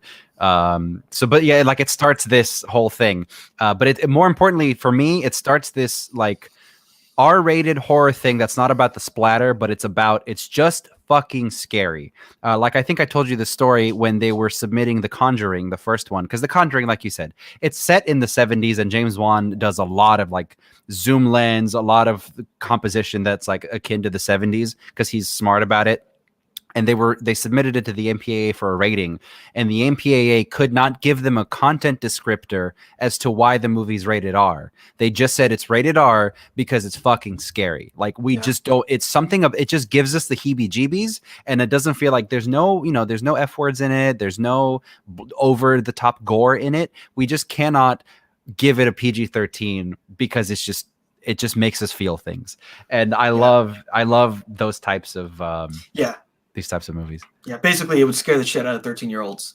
So. Yeah. It just makes you feel uneasy, and you can't quite put your finger on it. It's like, is it actually the devil? Like, what is it? What is it in my consciousness that makes me believe in this stuff? Or is it real, or am I just making it up? Or have I been indoctrinated through society that, there's a devil and there's a light side? What is it? So it's very interesting. It's very psychological. Mm-hmm. Yeah. I mean, regardless of whether or not it's the first possession movie, it's definitely the one that executes the premise perfectly. Perfectly. And everything that we, again, taking this little girl and turning her into what they do in the movie is like heresy, dude. It's unforgivable. Yeah. And that's why it's such a great film. Such a great film. And it employs a lot of movie, like cinematic tricks, like a lot of movie magic stuff, like the makeup, the way that it's done, and some of the staging of the special effects and stuff. And that scene where she's just like fucking puking all over the room and stuff. Like it's really, really cool. Yeah. It's some great stuff. Yeah. Cool. All right. So my number 43 is another Milos Forman movie, Amadeus. Yeah. The biopic-ish thing of Wolfgang Amadeus Mozart, told through the lens of this guy Antonio I forget how you say his name, but it's basically this guy who was his rival during his life, and he sort of frames the story about how he saw Amadeus's life and all this stuff, and it's just like what I love about this movie is that it really goes there about like who Mozart was as a person. He was just a degenerate child. He was absolutely a degenerate. Yeah. I love him. He wrote a song called "Lick My Ass." Yeah, absolutely. I love that. I love it. he's that guy in class who's really smart, but he's kind of a douchey dick. He's kind of a 12-year-old. Yeah, he's a 12-year-old at heart, but he's brilliant. Yeah. And the character, it's such a perfect way to frame it, because it's like, how the fuck is this dumbass kid so brilliant? Right. But but it's so cool because the character is able to totally appreciate all of the beauty of his work. And so because we're seeing it through him, then we really appreciate it more. Yeah. There's just the acting is incredible. Yeah. Incredible in this movie. And the direction is great. And it's about Mozart, right? One of the greatest composers of all time. Yeah. And you get all the great stuff with the music, all the funny stuff with him, like the laugh, and like the craziness. Like he's just such a great character. Like they're both great characters, both of them. It's an absolutely brilliant film. brilliant, Yeah. brilliant, brilliant. And there's a lot of drama and there's a lot of like really cool stuff built into it. This is a movie that my mom really likes. Like my mom likes like a handful of movies. She's like she likes Gone with the Wind and like a couple of these things, and everything else is kind of just movies for her. But like every time I don't remember what it was, but like I brought up Amadeus for some reason and she was just like, oh, like you could tell like some fucking synapse somewhere in her brain like went off and she was like, I remember that movie. I cried at that movie. And I was like, yeah, it's pretty good. Yeah, it's really great. And yeah, I mean, there's just so much good content there, right? The whole time period is very interesting. It's basically these guys who are kind of just hang around rich people and make art. It's kind of insane. It's kind of insane when you think about it. Yeah, there's like a pathology to it that is weird. Like these people are fucking nuts. And they have nothing really else to worry about, so they'll just like eat and write music and fuck and whatever. Yeah, for real. It's just like eat, chill. Like they have these massive mansions and like they dress and act in these very kind of weird, pompous ways. Yeah, and, everybody's a character. Yeah, everyone's a character. Yeah, totally. And I love the scene. Like they have the scene where they first kind of meet, and Mozart does a riff on a song that he created, and he of course makes it better. And it's just like, oh well, here he is. Here we go.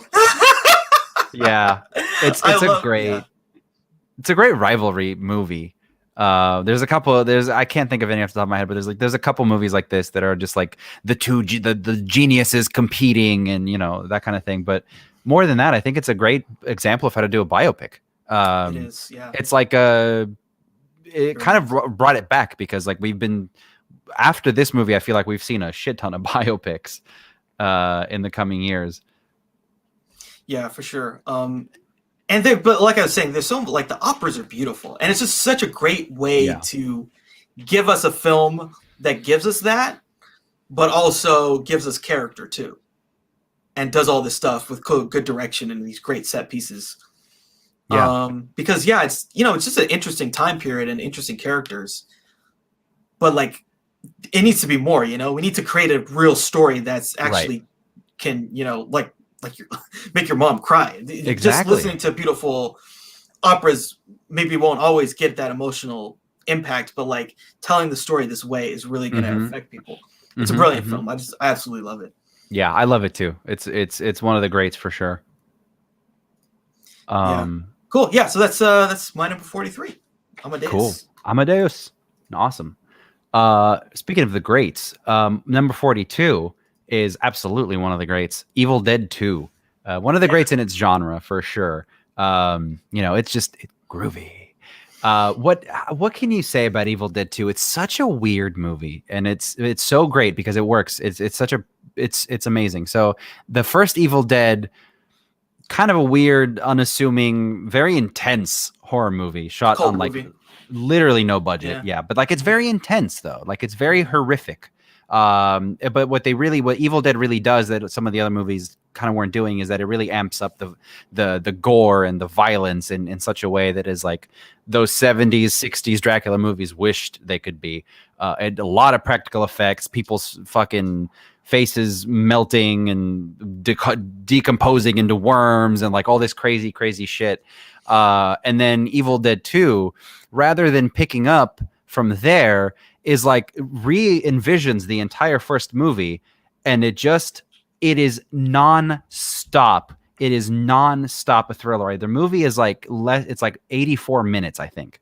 And it is the most absolute, like it's a circus of just practical effects and gore and wacky camera angles and Bruce Campbell in a room basically making faces. And holy shit, I mean, I cannot do this movie justice enough. If you haven't seen Evil Dead 2, don't even watch the first one. You don't have to worry about Army of Darkness. Just watch Evil Dead 2 if you want like a crash course of like what is a movie like a fucking spectacle of a movie, but it's just gore pretty much. And this is the kind of thing that Peter Jackson was making and would continue to make. But this is just Sam Raimi completely unfiltered. Sam Raimi is one of my probably top 5 filmmakers. I love his movies so much. And it's again, the reason I love the Spartacus is just is so over the top. This is insane. It's just fog machines in a cabin and just gallons and gallons and gallons of blood. But more than that, it introduces kind of like the badass action horror protagonist guy. Like they make Ash basically into like an action figure in this movie. Like they're still selling action figures of Ash. Bruce Campbell, I saw him. I met him at a book tour he did a couple years ago. I got him to sign a copy of Evil Dead 2. Really fucking cool guy. Cult. Everything about this movie is cult. But it's an absolute spectacle to behold in terms of just raw fucking like. It's just pent up. I don't know. This movie feels pent up to me. By the time they get to this point, Sam Raimi made like a slapstick comedy. I forget what it's called, but like he makes Evil Dead and he gets the attention of Stephen King and some of these other people, and then they kind of get him. They put him in Hollywood, and he's making slapstick. He's doing all this weird like camera tricks and stuff, and it doesn't really work, and nobody really knows what to do with him. And so then he goes back to the kind of the original how it started, and he's like, "All right, motherfuckers. These are my raw cinematic talents. Here it is." And then after this, he becomes Sam Raimi pretty much. But yeah, what a fucking crazy movie. The Raimi-isms are so interesting, especially in these movies. And yeah, the Evil Dead 2, where it's like comedy, like slapsticky, crazy comedy with like some fucked up shit. Some like really fucked up horror shit. So was it in this movie where like the evil twin kind of stuff happens? Yes. Yep.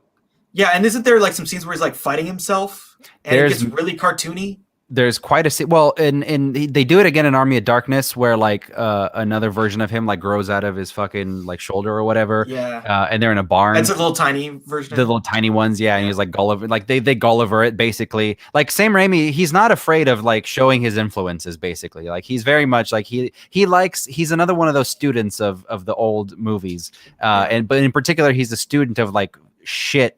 Like while Coppola and George Lucas were studying like John Ford, and Kurosawa and shit.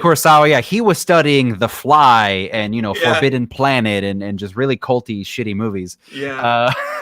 So that's kind of where this is. But yeah, this has got the evil twin. This has got the chainsaw arm. Yeah. He cuts his hand off, right? Like he cuts his hand. Well, he cuts his hand off and then his hand reanimates and starts fucking with him. Yeah. It's so great, dude. Yeah, it's just so interesting, like how that's horrific. The guy had to cut his hand off. It's a very visceral scene when he's cutting his hand off because he's using a lot of wide angle lenses and it's just Bruce Campbell's face. He's just like but then he creates like almost a comedy. It's absolutely a horror comedy.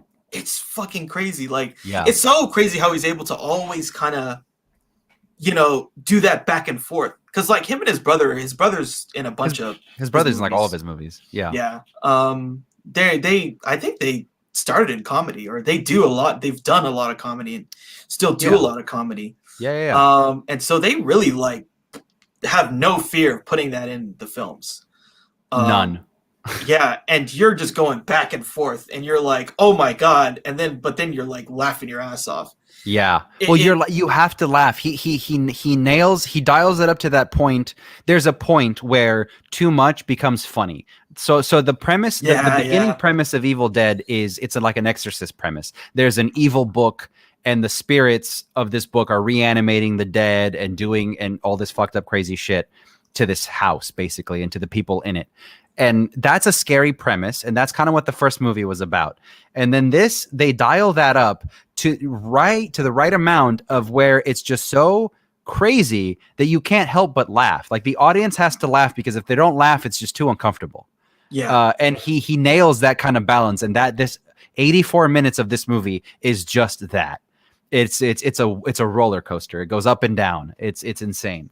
Yeah, it's an absolute roller coaster of a movie. It's crazy. And Yeah, I just love the Raimi-isms. Like they're just it's always there in every movie. In every movie. Movies. Every movie. That's why I love these movies. Yeah, we'll talk about the Spider-Man movies, but that's why there's a scene in Spider-Man 2 where Doc Ock, like he's in the hospital or whatever, and you got the doctors and they're making jokes or whatever, and they're about to saw off his octopus arms. That sequence is an Evil Dead sequence. Yeah. 100%. You're getting the POV shots of the fucking of the claws, and it's like the POV shots of like the evil and the Evil Dead, like running up to people and stabbing them and shit, and there's just people screaming and like reaching for saws and trying to cut the arms off. I mean, it's and then like and then like attacks people. Yeah, and then he's dead, and it's very fucking visceral. But that's the kind of shit that he does, and that's why I love the like you said, the Raimi-isms. But this movie is unfiltered. It is unbridled. It is all out there.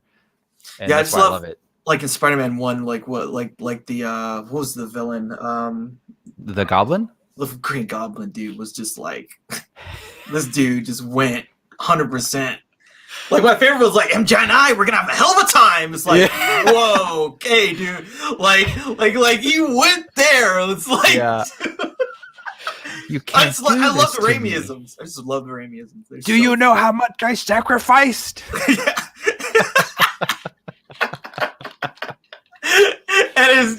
Dude. But no, Spider-Man 2 is really the one. He's like, avenge me. No, avenge me. No, he throws the thing. Oh my god. Like, and the thing too was like, I remember there was one time I watched like Evil Dead. The first one? Then I watched, well, I think it was maybe the first or it was probably the first. And then I watched like Spider-Man 3. And then it totally like kind of clicked for me. Right. Like it made sense what he was doing. Like why he was doing like the shit where he's dancing, which has now become kind of a meme in a positive way. Yeah. It's almost like sort of, but I remember like seeing at the time, people were fucking pissed. And I remember watching it and I was like, I know, I get it. Even in 2007, like I'd seen Evil Dead 2 and I think I'd seen maybe like Darkman from him, right? The Liam Neeson one. And I was like, I kind of get it. Like he just does the off the wall shit. And I thought it was funny. I thought it was genuinely funny. People did not think it was funny because we were still at that point where the comic book nerds were like, you're fucking with my Spider-Man. No. Well, I think the problem, there was a lot of problems there because they Hollywooded that movie. That was the real, because he didn't even want to do that Venom storyline anyway. No. It's you can tell like it's so layered over the top. It's just not necessary. Because like the storyline with the other villain, like the Sandman. Dude, the Sandman. That stuff was actually really beautiful that he does there. He was just trying to tie off. He was just trying to do the trilogy thing where the third one has something connected directly to the first one. It's with the Uncle Ben's killer and whatever. And then the villain has the daughter that he's protecting and whatever. So like that stuff, but like it really made me make sense of it. It's like, this is just he's relating it the same way in Evil Dead when the fucking twin and he's like fighting himself.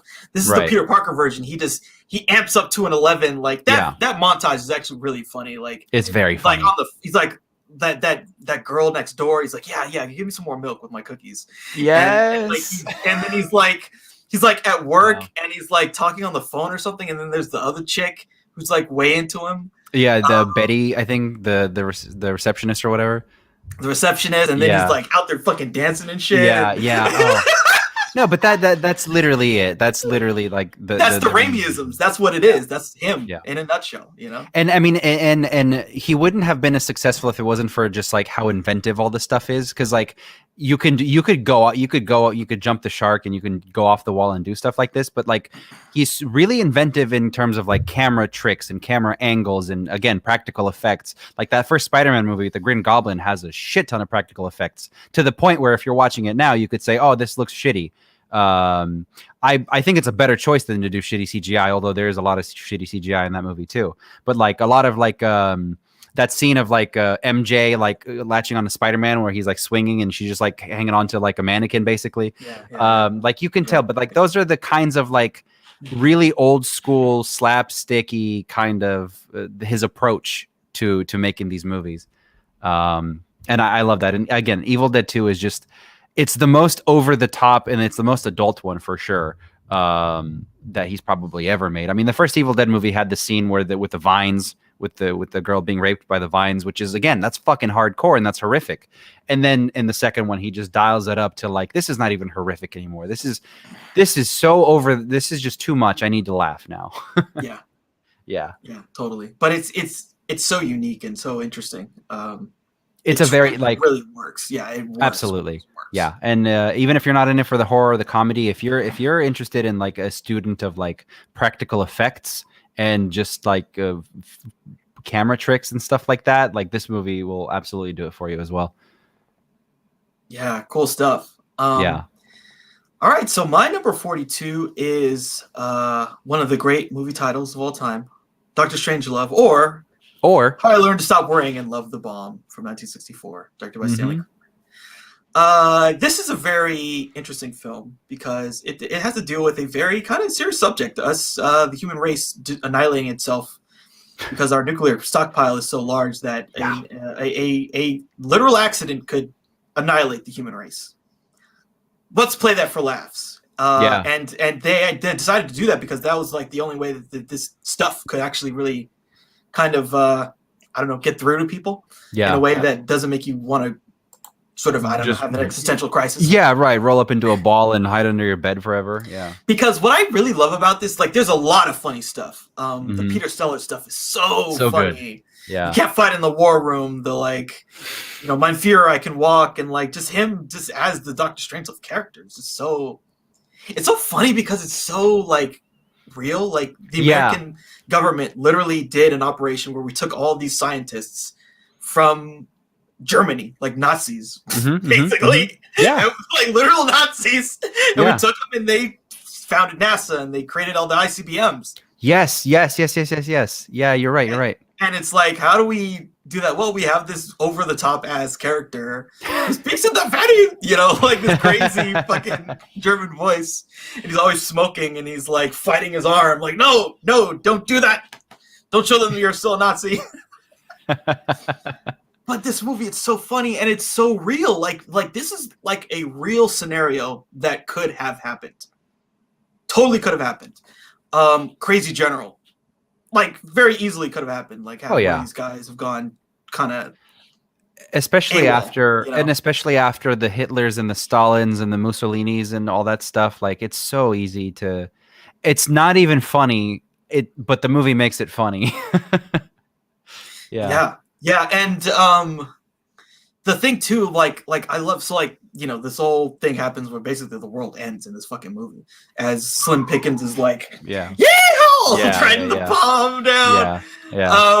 And the plan that they lay out is a real thing. That was a real contingency plan. If the world ended, they would take all of basically the elite people, plus a bunch of random other people, and they take them down into some caves, and they would subsist there until it was over. Like that was a real thing. That was a real contingency plan that they had. If we nuked the world into oblivion.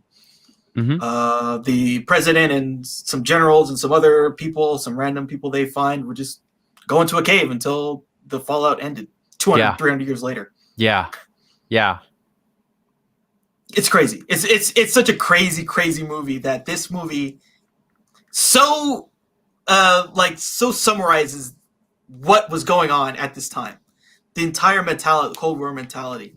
Yeah. We just had guns. It was literally a Mexican standoff between countries for 30 years, probably more, 40. Yeah, 30 years, I want to say. No, it's crazy. And I think that's the genius of it, right? That's why people love this movie so much, is that it's all of the seriousness, but it's all just played for laughs. And the Doctor Strangelove character is so over the top and he's so like unlikable. I don't know, like you can't help but like fucking laugh at it and just say like, oh, I get it. Like I could totally see this. I don't know. I'm not saying he's unlikable. Like he obviously he's Peter Sellers and he's funny, but like, I don't know. It's just too much. It's almost to the point of parody that like like you said, the only way that we can make sense of this is if we're just laughing about it. And that ties into the title, right? Like if you cannot laugh about this stuff, it's too grim, basically. And it's not too grim because, we're talking about evil spirits or whatever. This is reality at this time. This is actually the real world. The real world was that fucking tense and scary. And so it's amazing that they were able to nail that balance to just push it into the kind of like the Cuban Missile Crisis. When did the Cuban Missile Crisis happen? That was like 63, dude. That was like right before That was a year before this. And yeah. I don't know if anyone's ever really gotten into what happened in the Cuban Missile Crisis. The world should have ended. Like 100%. There was some, I forget his name. But there was a guy, basically there was a Russian sub that had nukes that could not communicate with anyone. The Americans had a blockade, and so they started shooting death charges at this sub that had nukes. And there was one guy who said, "No, we're not going to shoot." It's that story in and of itself is fucking insane. Because when you really understand what happened, they were basically the sub was malfunctioning, so they were in like 100-degree heat in the sub while being fired upon. Yeah. And one guy's like, "No, we're not going to do it." And so they could have ended the world right there. Ended the world basically. Or killed 3 billion people or something. Widely believed to be the closest, like an ass hair away from nuclear war. Yeah. The closest it's ever happened. Yeah. Yeah. It's crazy. It is crazy. Like how close the human race. And then in the 80s, there was another just total fluke where the Russians thought they were seeing missiles come. They like, as far as what they saw, the missiles were coming. And they still didn't. All they had to do was press the button. Dude, and that's it. The 20th century is so fucking crazy. It's so crazy. It is. Yeah, like the World War II, the dictators, World Wars, the dictators, the Cold War, the Vietnam, the fucking Pol Pots, everything, dude. Everything, right? So this, like, if you try to think about it and contain it in your head, your mind will explode. And I think that's part of the genius of this movie is just like, let's just fuck. I think it's like probably one of the first movies that is openly like the world is a comedy, basically. It's just like everything. It's all a fucking joke. Like it makes no sense that we were able to get to this place.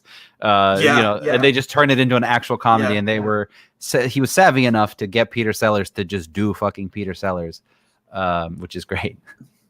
Yeah, I mean, all of it. And again, another thing they talk about in this movie that I forget what exactly they called it, but is basically a countrywide dead man switch where literally, like when they get hit with the nukes, there's something that automatically fires up more nukes. Mm-hmm. Astronomically insane.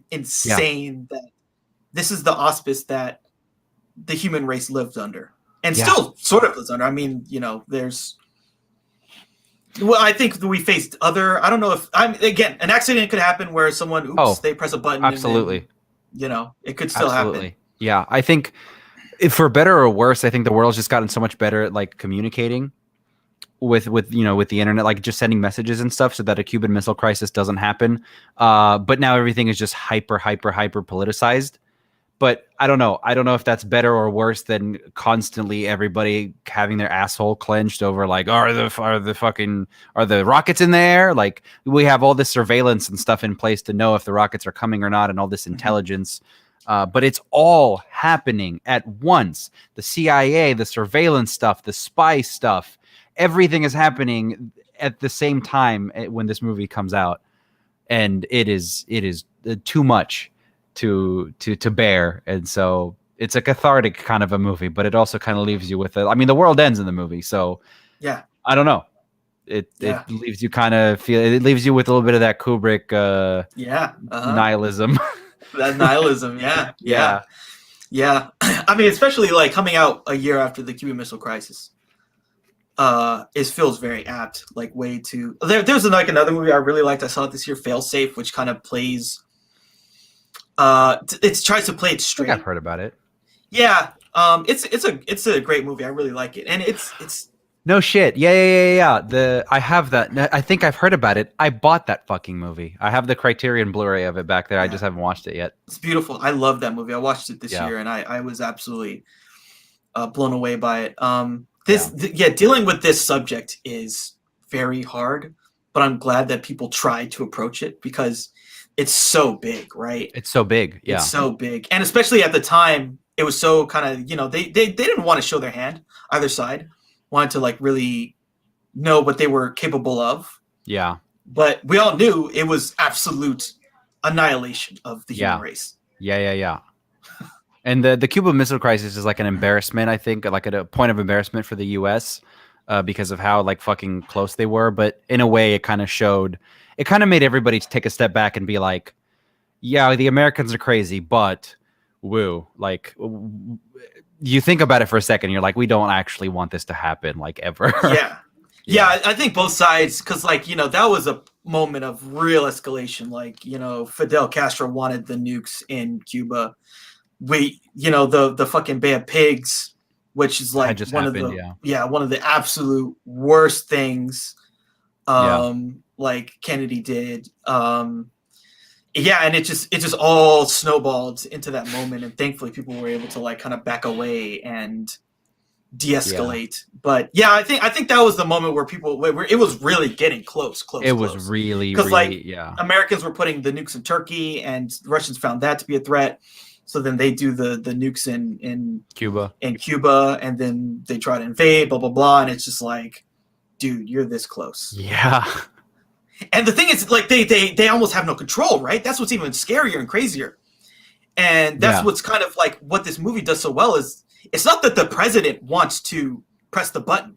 That's one thing. If the president decides, I'm going to press the button, okay, that's fucking crazy. But at least that's how it's supposed to work. Some rogue guy who's going off spouting about liquids and fluids, and I won't let them give me my fluids when I have sex with women. Yeah. That guy decides to end the world. Mm-hmm. Holy shit! Yeah, that is, and that's again, that's basically what happened.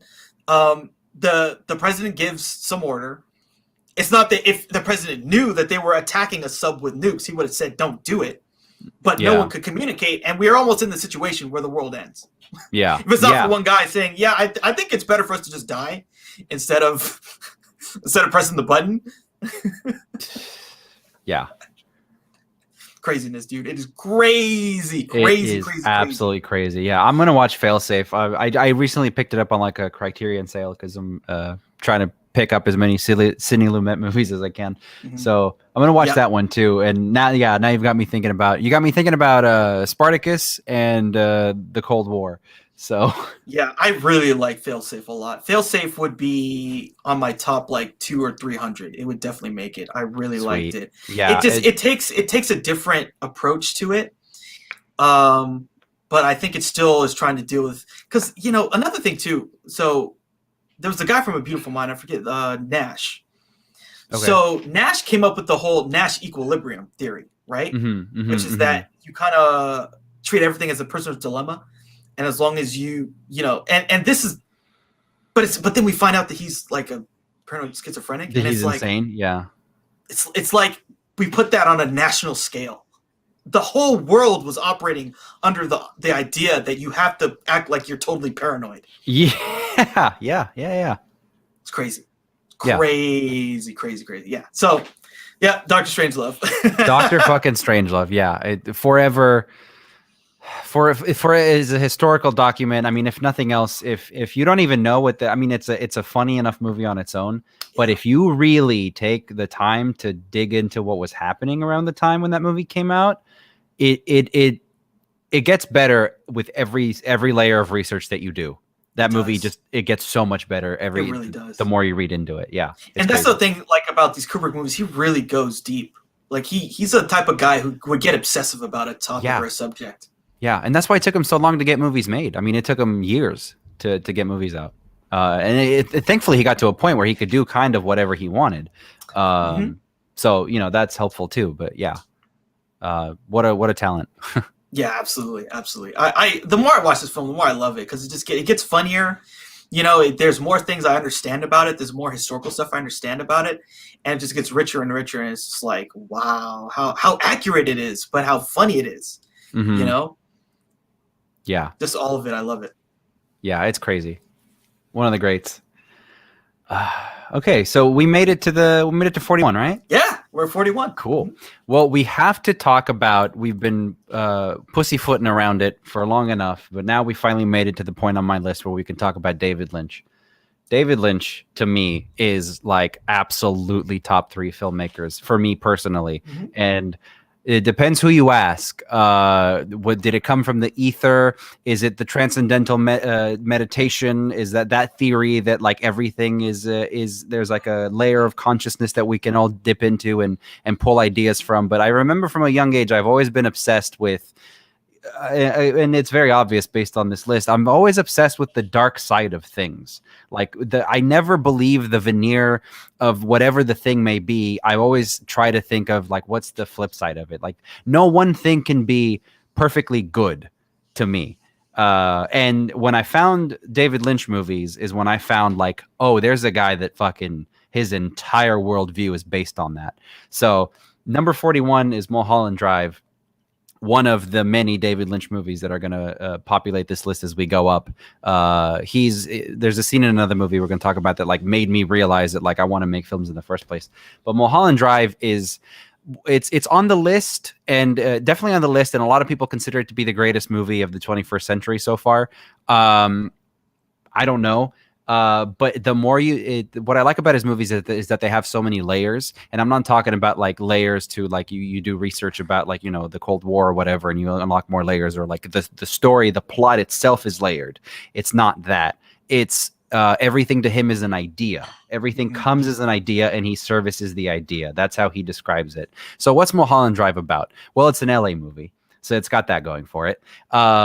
It's about basically the beginning of it, I guess. Let's say the premise is this: there's a actress on her way to some party on Mulholland Drive, and there's a car accident that happens. Everybody dies in the car accident except for her, and she wakes up with amnesia, and she kind of gets away from the car accident, from the scene of the crime, and she has to kind of piece together who she is, and she ends up in this house where another girl who is coming in from buttfuck nowhere wins a Jubilee contest. And she gets basically like she wins some money to be able to come to LA to live out her dream of being an actress in Hollywood, to make it big in Hollywood. So it's a Hollywood movie. It's an LA movie. It's a Hollywood movie. And it's basically about, you know, try to make it big in Hollywood, but it's made by David Lynch. So it's fucking weird.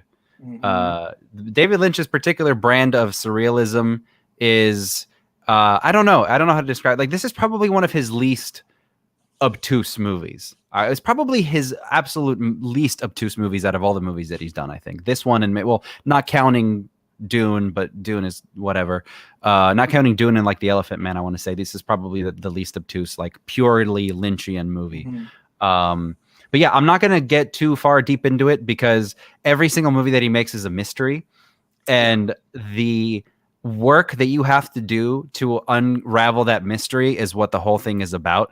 And I have my thoughts and ideas of what all of the symbolism in the movie is, but trust me when I say there's not a single thing wasted in one of his movies. If there's a fucking guy, you know, sweeping for like an uninterrupted shot of 2 minutes, it means something, right? Yeah, exactly. And so that's what I love about his movies. And it's not for everybody because it does just get a little too weird. And there's comedy in it. That they like. There's some scenes like in Mulholland Drive, like the scenes where the two the Castiglione brothers come into there's a boardroom. There's like a director and a couple producers, and they're like trying to they're telling him basically like they're going over the casting of the movie and like, who are you going to cast in this movie? And the Castiglione brothers come in, and they're these like this mysterious force that's above the producers, and they sit down and they don't say a fucking word, but they know that one of them is really into coffee, so they bring him in this espresso, and the guy takes a shot of espresso.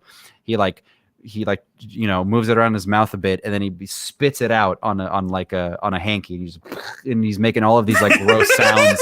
And then somebody else in the boardroom starts to freak out. They're like, no, oh shit. And then he's like, the coffee's bad. Like he goes to these places, and it completely throws you out of the experience.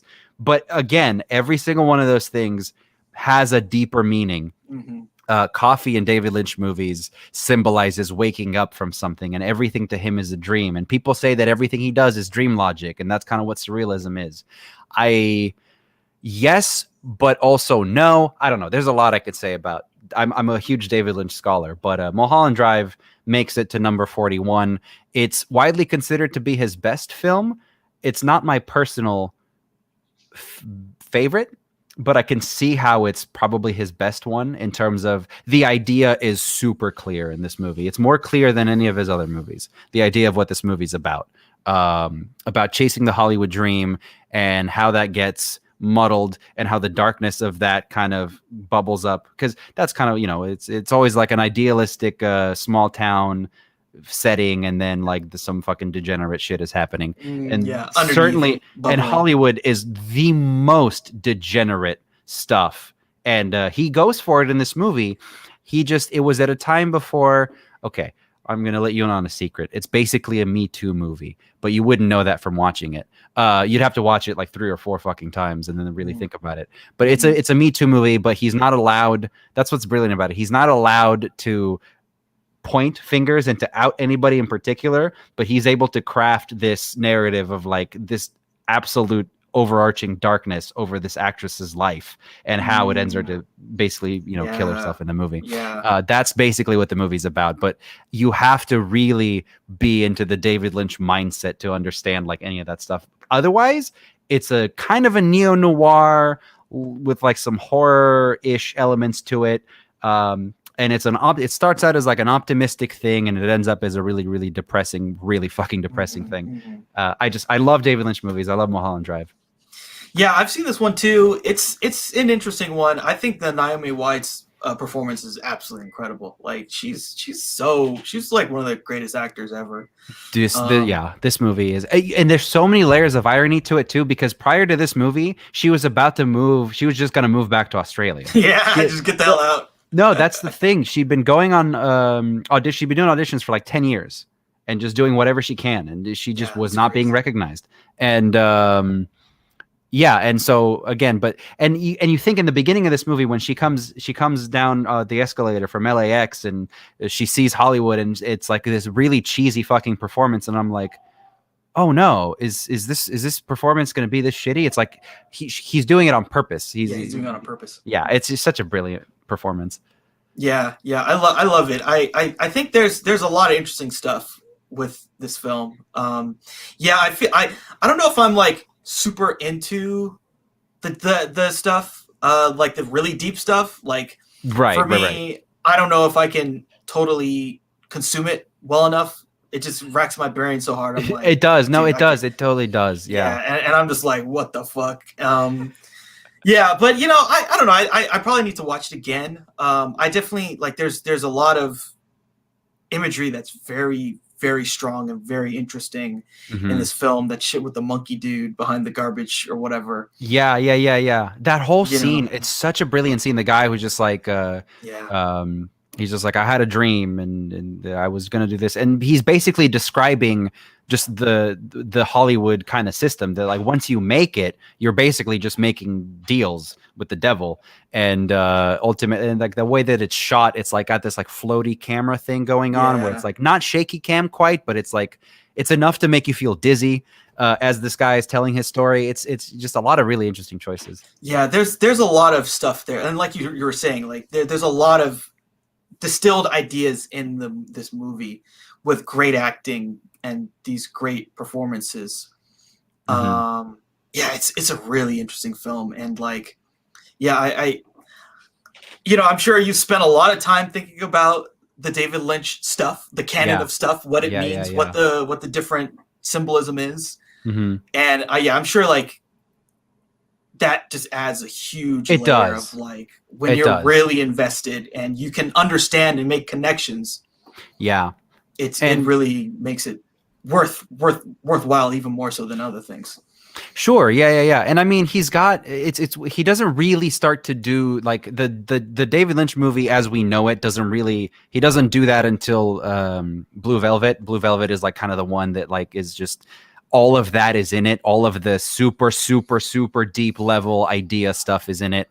But I feel like Mulholland Drive is kind of like the peak of it, because then he kind of it's mass market enough, because after that he dives deeply into like his artsy stuff that is pure, like really incomprehensible, like Inland Empire, Yeah, for Inland example. Empire. That's what I was thinking. That's a It's purely that's yeah. like you got to watch that shit like 10 times to even begin to understand it. But yeah, no, this is the most palatable, I think, and it's got the most clear cut kind of story that like the average viewer can put it together and kind of put together that like at the very least it's the main character is betrayed by the very thing that she's obsessed with. You could put that together at least. But there's so many more layers to it. So yeah, I love all of his movies. And this movie I don't like as maybe as much as some of the other ones, just because I have more of a stronger personal connection to some of his other movies. But this is probably his most polished in his own way. The way that he tells the story is probably the most polished one he has. Yeah, with really strong actors and like a lot of these really powerful ideas, very cinematic ideas. Very cinematic. Yeah. I love the way, just for fun, you should look up the way that David Lynch describes watching a movie. The way he describes, he says it's a very delicate balance, a delicate thing between you sitting in the chair and the lights going out and you watching the pictures on the screen. Because if you nail the balance just right, you're in that world. And like the way that he describes cinema, basically, and he's like, it's like a magician performing a trick. It's like a chemical thing. And if you can get the audience to be like in the movie, basically, it's like the more powerful than anything. And he's a student of cinema. He loves it. He thinks that he treats it like he treats his paintings or his woodshop work or whatever. So I appreciate that a lot about him. Yeah. He's a brilliant artist of film. Definitely one of the greats. Yeah. All right, but it's also easy to make fun of just the crazy wacky shit that happens. Oh, dude! Well, I remember like one of the things I remember going viral like back in the day was when he had some fucking rant about people watching movies on an iPhone. I love that clip. That was fucking hilarious, dude. I watched that clip funny. Like once a month, dude. That shit was hilarious. You know, the other one I saw the other day that kind of I was looking through like my favorites on YouTube, and there's some shit from like 12 years ago on there. And so do you remember the one, it was Ed Harris for A History of Violence. They were at this big panel. No. Oh, dude, I got to show, I'll show you this at the end. Yeah, of this. We'll trade clips after. It's fucking hilarious. Yeah. So yeah, there's a whole bunch. And then there's like the Lars von Trier, what he said about, I think it was Melancholia. Yeah. Was it I believe it was Melancholia. Yeah. Which one? Which tirade of his are we talking about? So he said, I understand Hitler. Yes. Yeah. I understand Hitler. Yeah. It was Melancholia. Yeah. Yeah, and then there's like Kirsten Dunst, and then I forget the French chick next to him, and they're both Charlotte like, Ginsburg. Yeah, Charlotte Ginsburg. It's funny because like Ginsburg kind of like has this like, oh yeah, he said that, and fucking Kirsten Dunst is like about to run. She's about to run. She's about to run out of the fucking building. But I love these fucking idiosyncratic weirdos. I don't know. I love these filmmakers because they're just fucking. It's crazy. They're so great.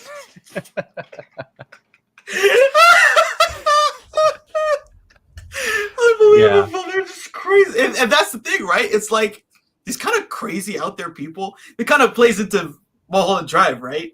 Oh, this business is crazy, dude. Dude, it's so crazy. There's so many great scenes with the Justin Theroux character, the director, where he goes to his house and his wife is just like in bed with another guy, and then she's just, and then he just, there's like this great fucking, there's like a single take where he like walks out of the bedroom, goes to the garage, he gets like 2 buckets of paint, and then he goes in and he takes his wife's jewelry and just fucking dumps the paint in the jewelry, and he just starts like messing with it, and then she starts climbing him and like fucking knocking on him like a cartoon, like, no, stop it, like it. But it's all kind of to serve the comedy of just like the Hollywood, like the celebrity thing and how like meaningless it is. Yeah. It's so fucking funny. It's great. Yeah.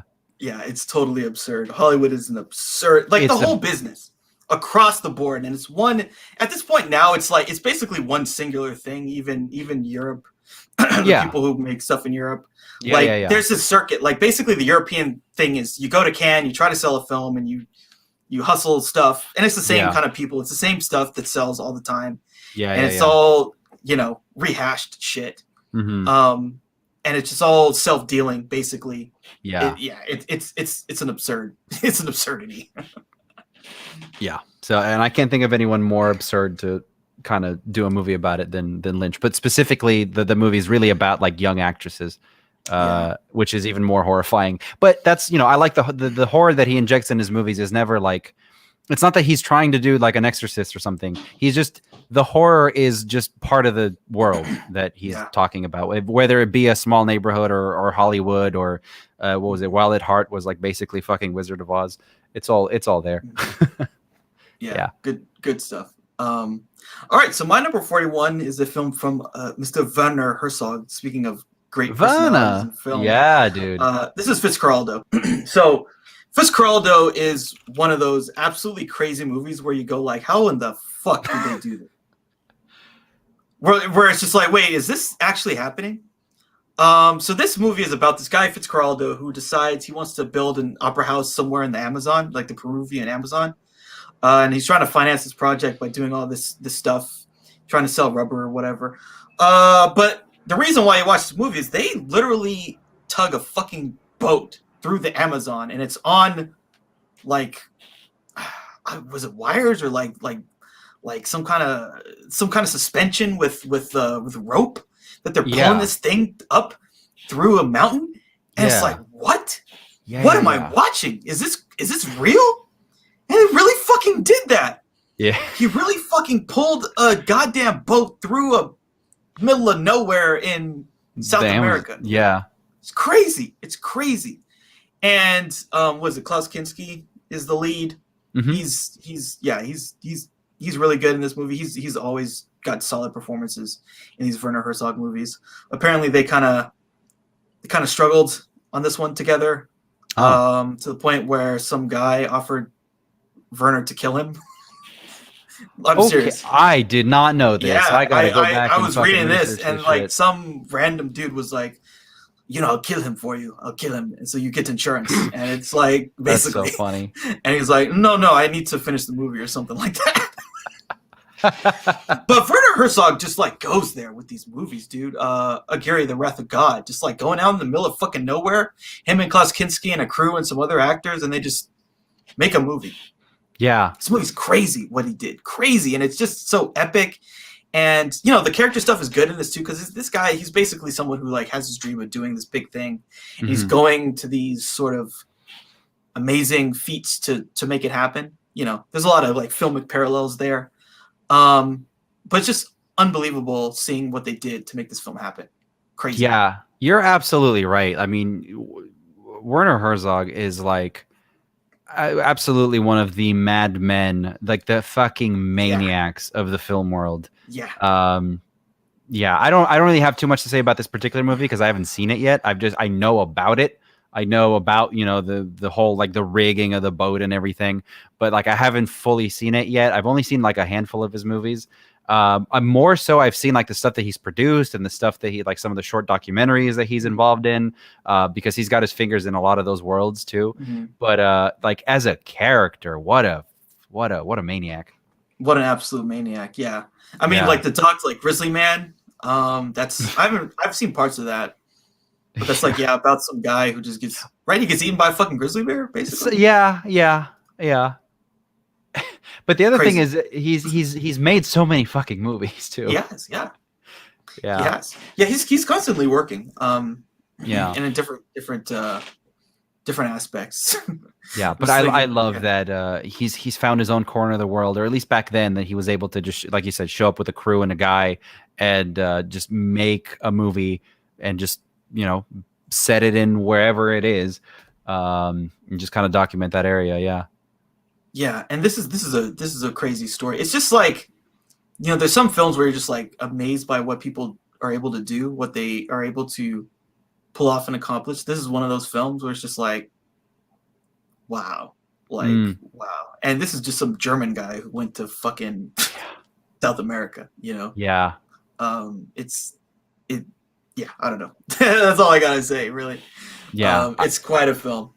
It's definitely Werner Herzog is on my list of like Because I think I've told you before. Sometimes when I watch movies, I like to just kind of like stick with the filmmaker for a while and just kind of like dig into and understand kind of where everything comes from.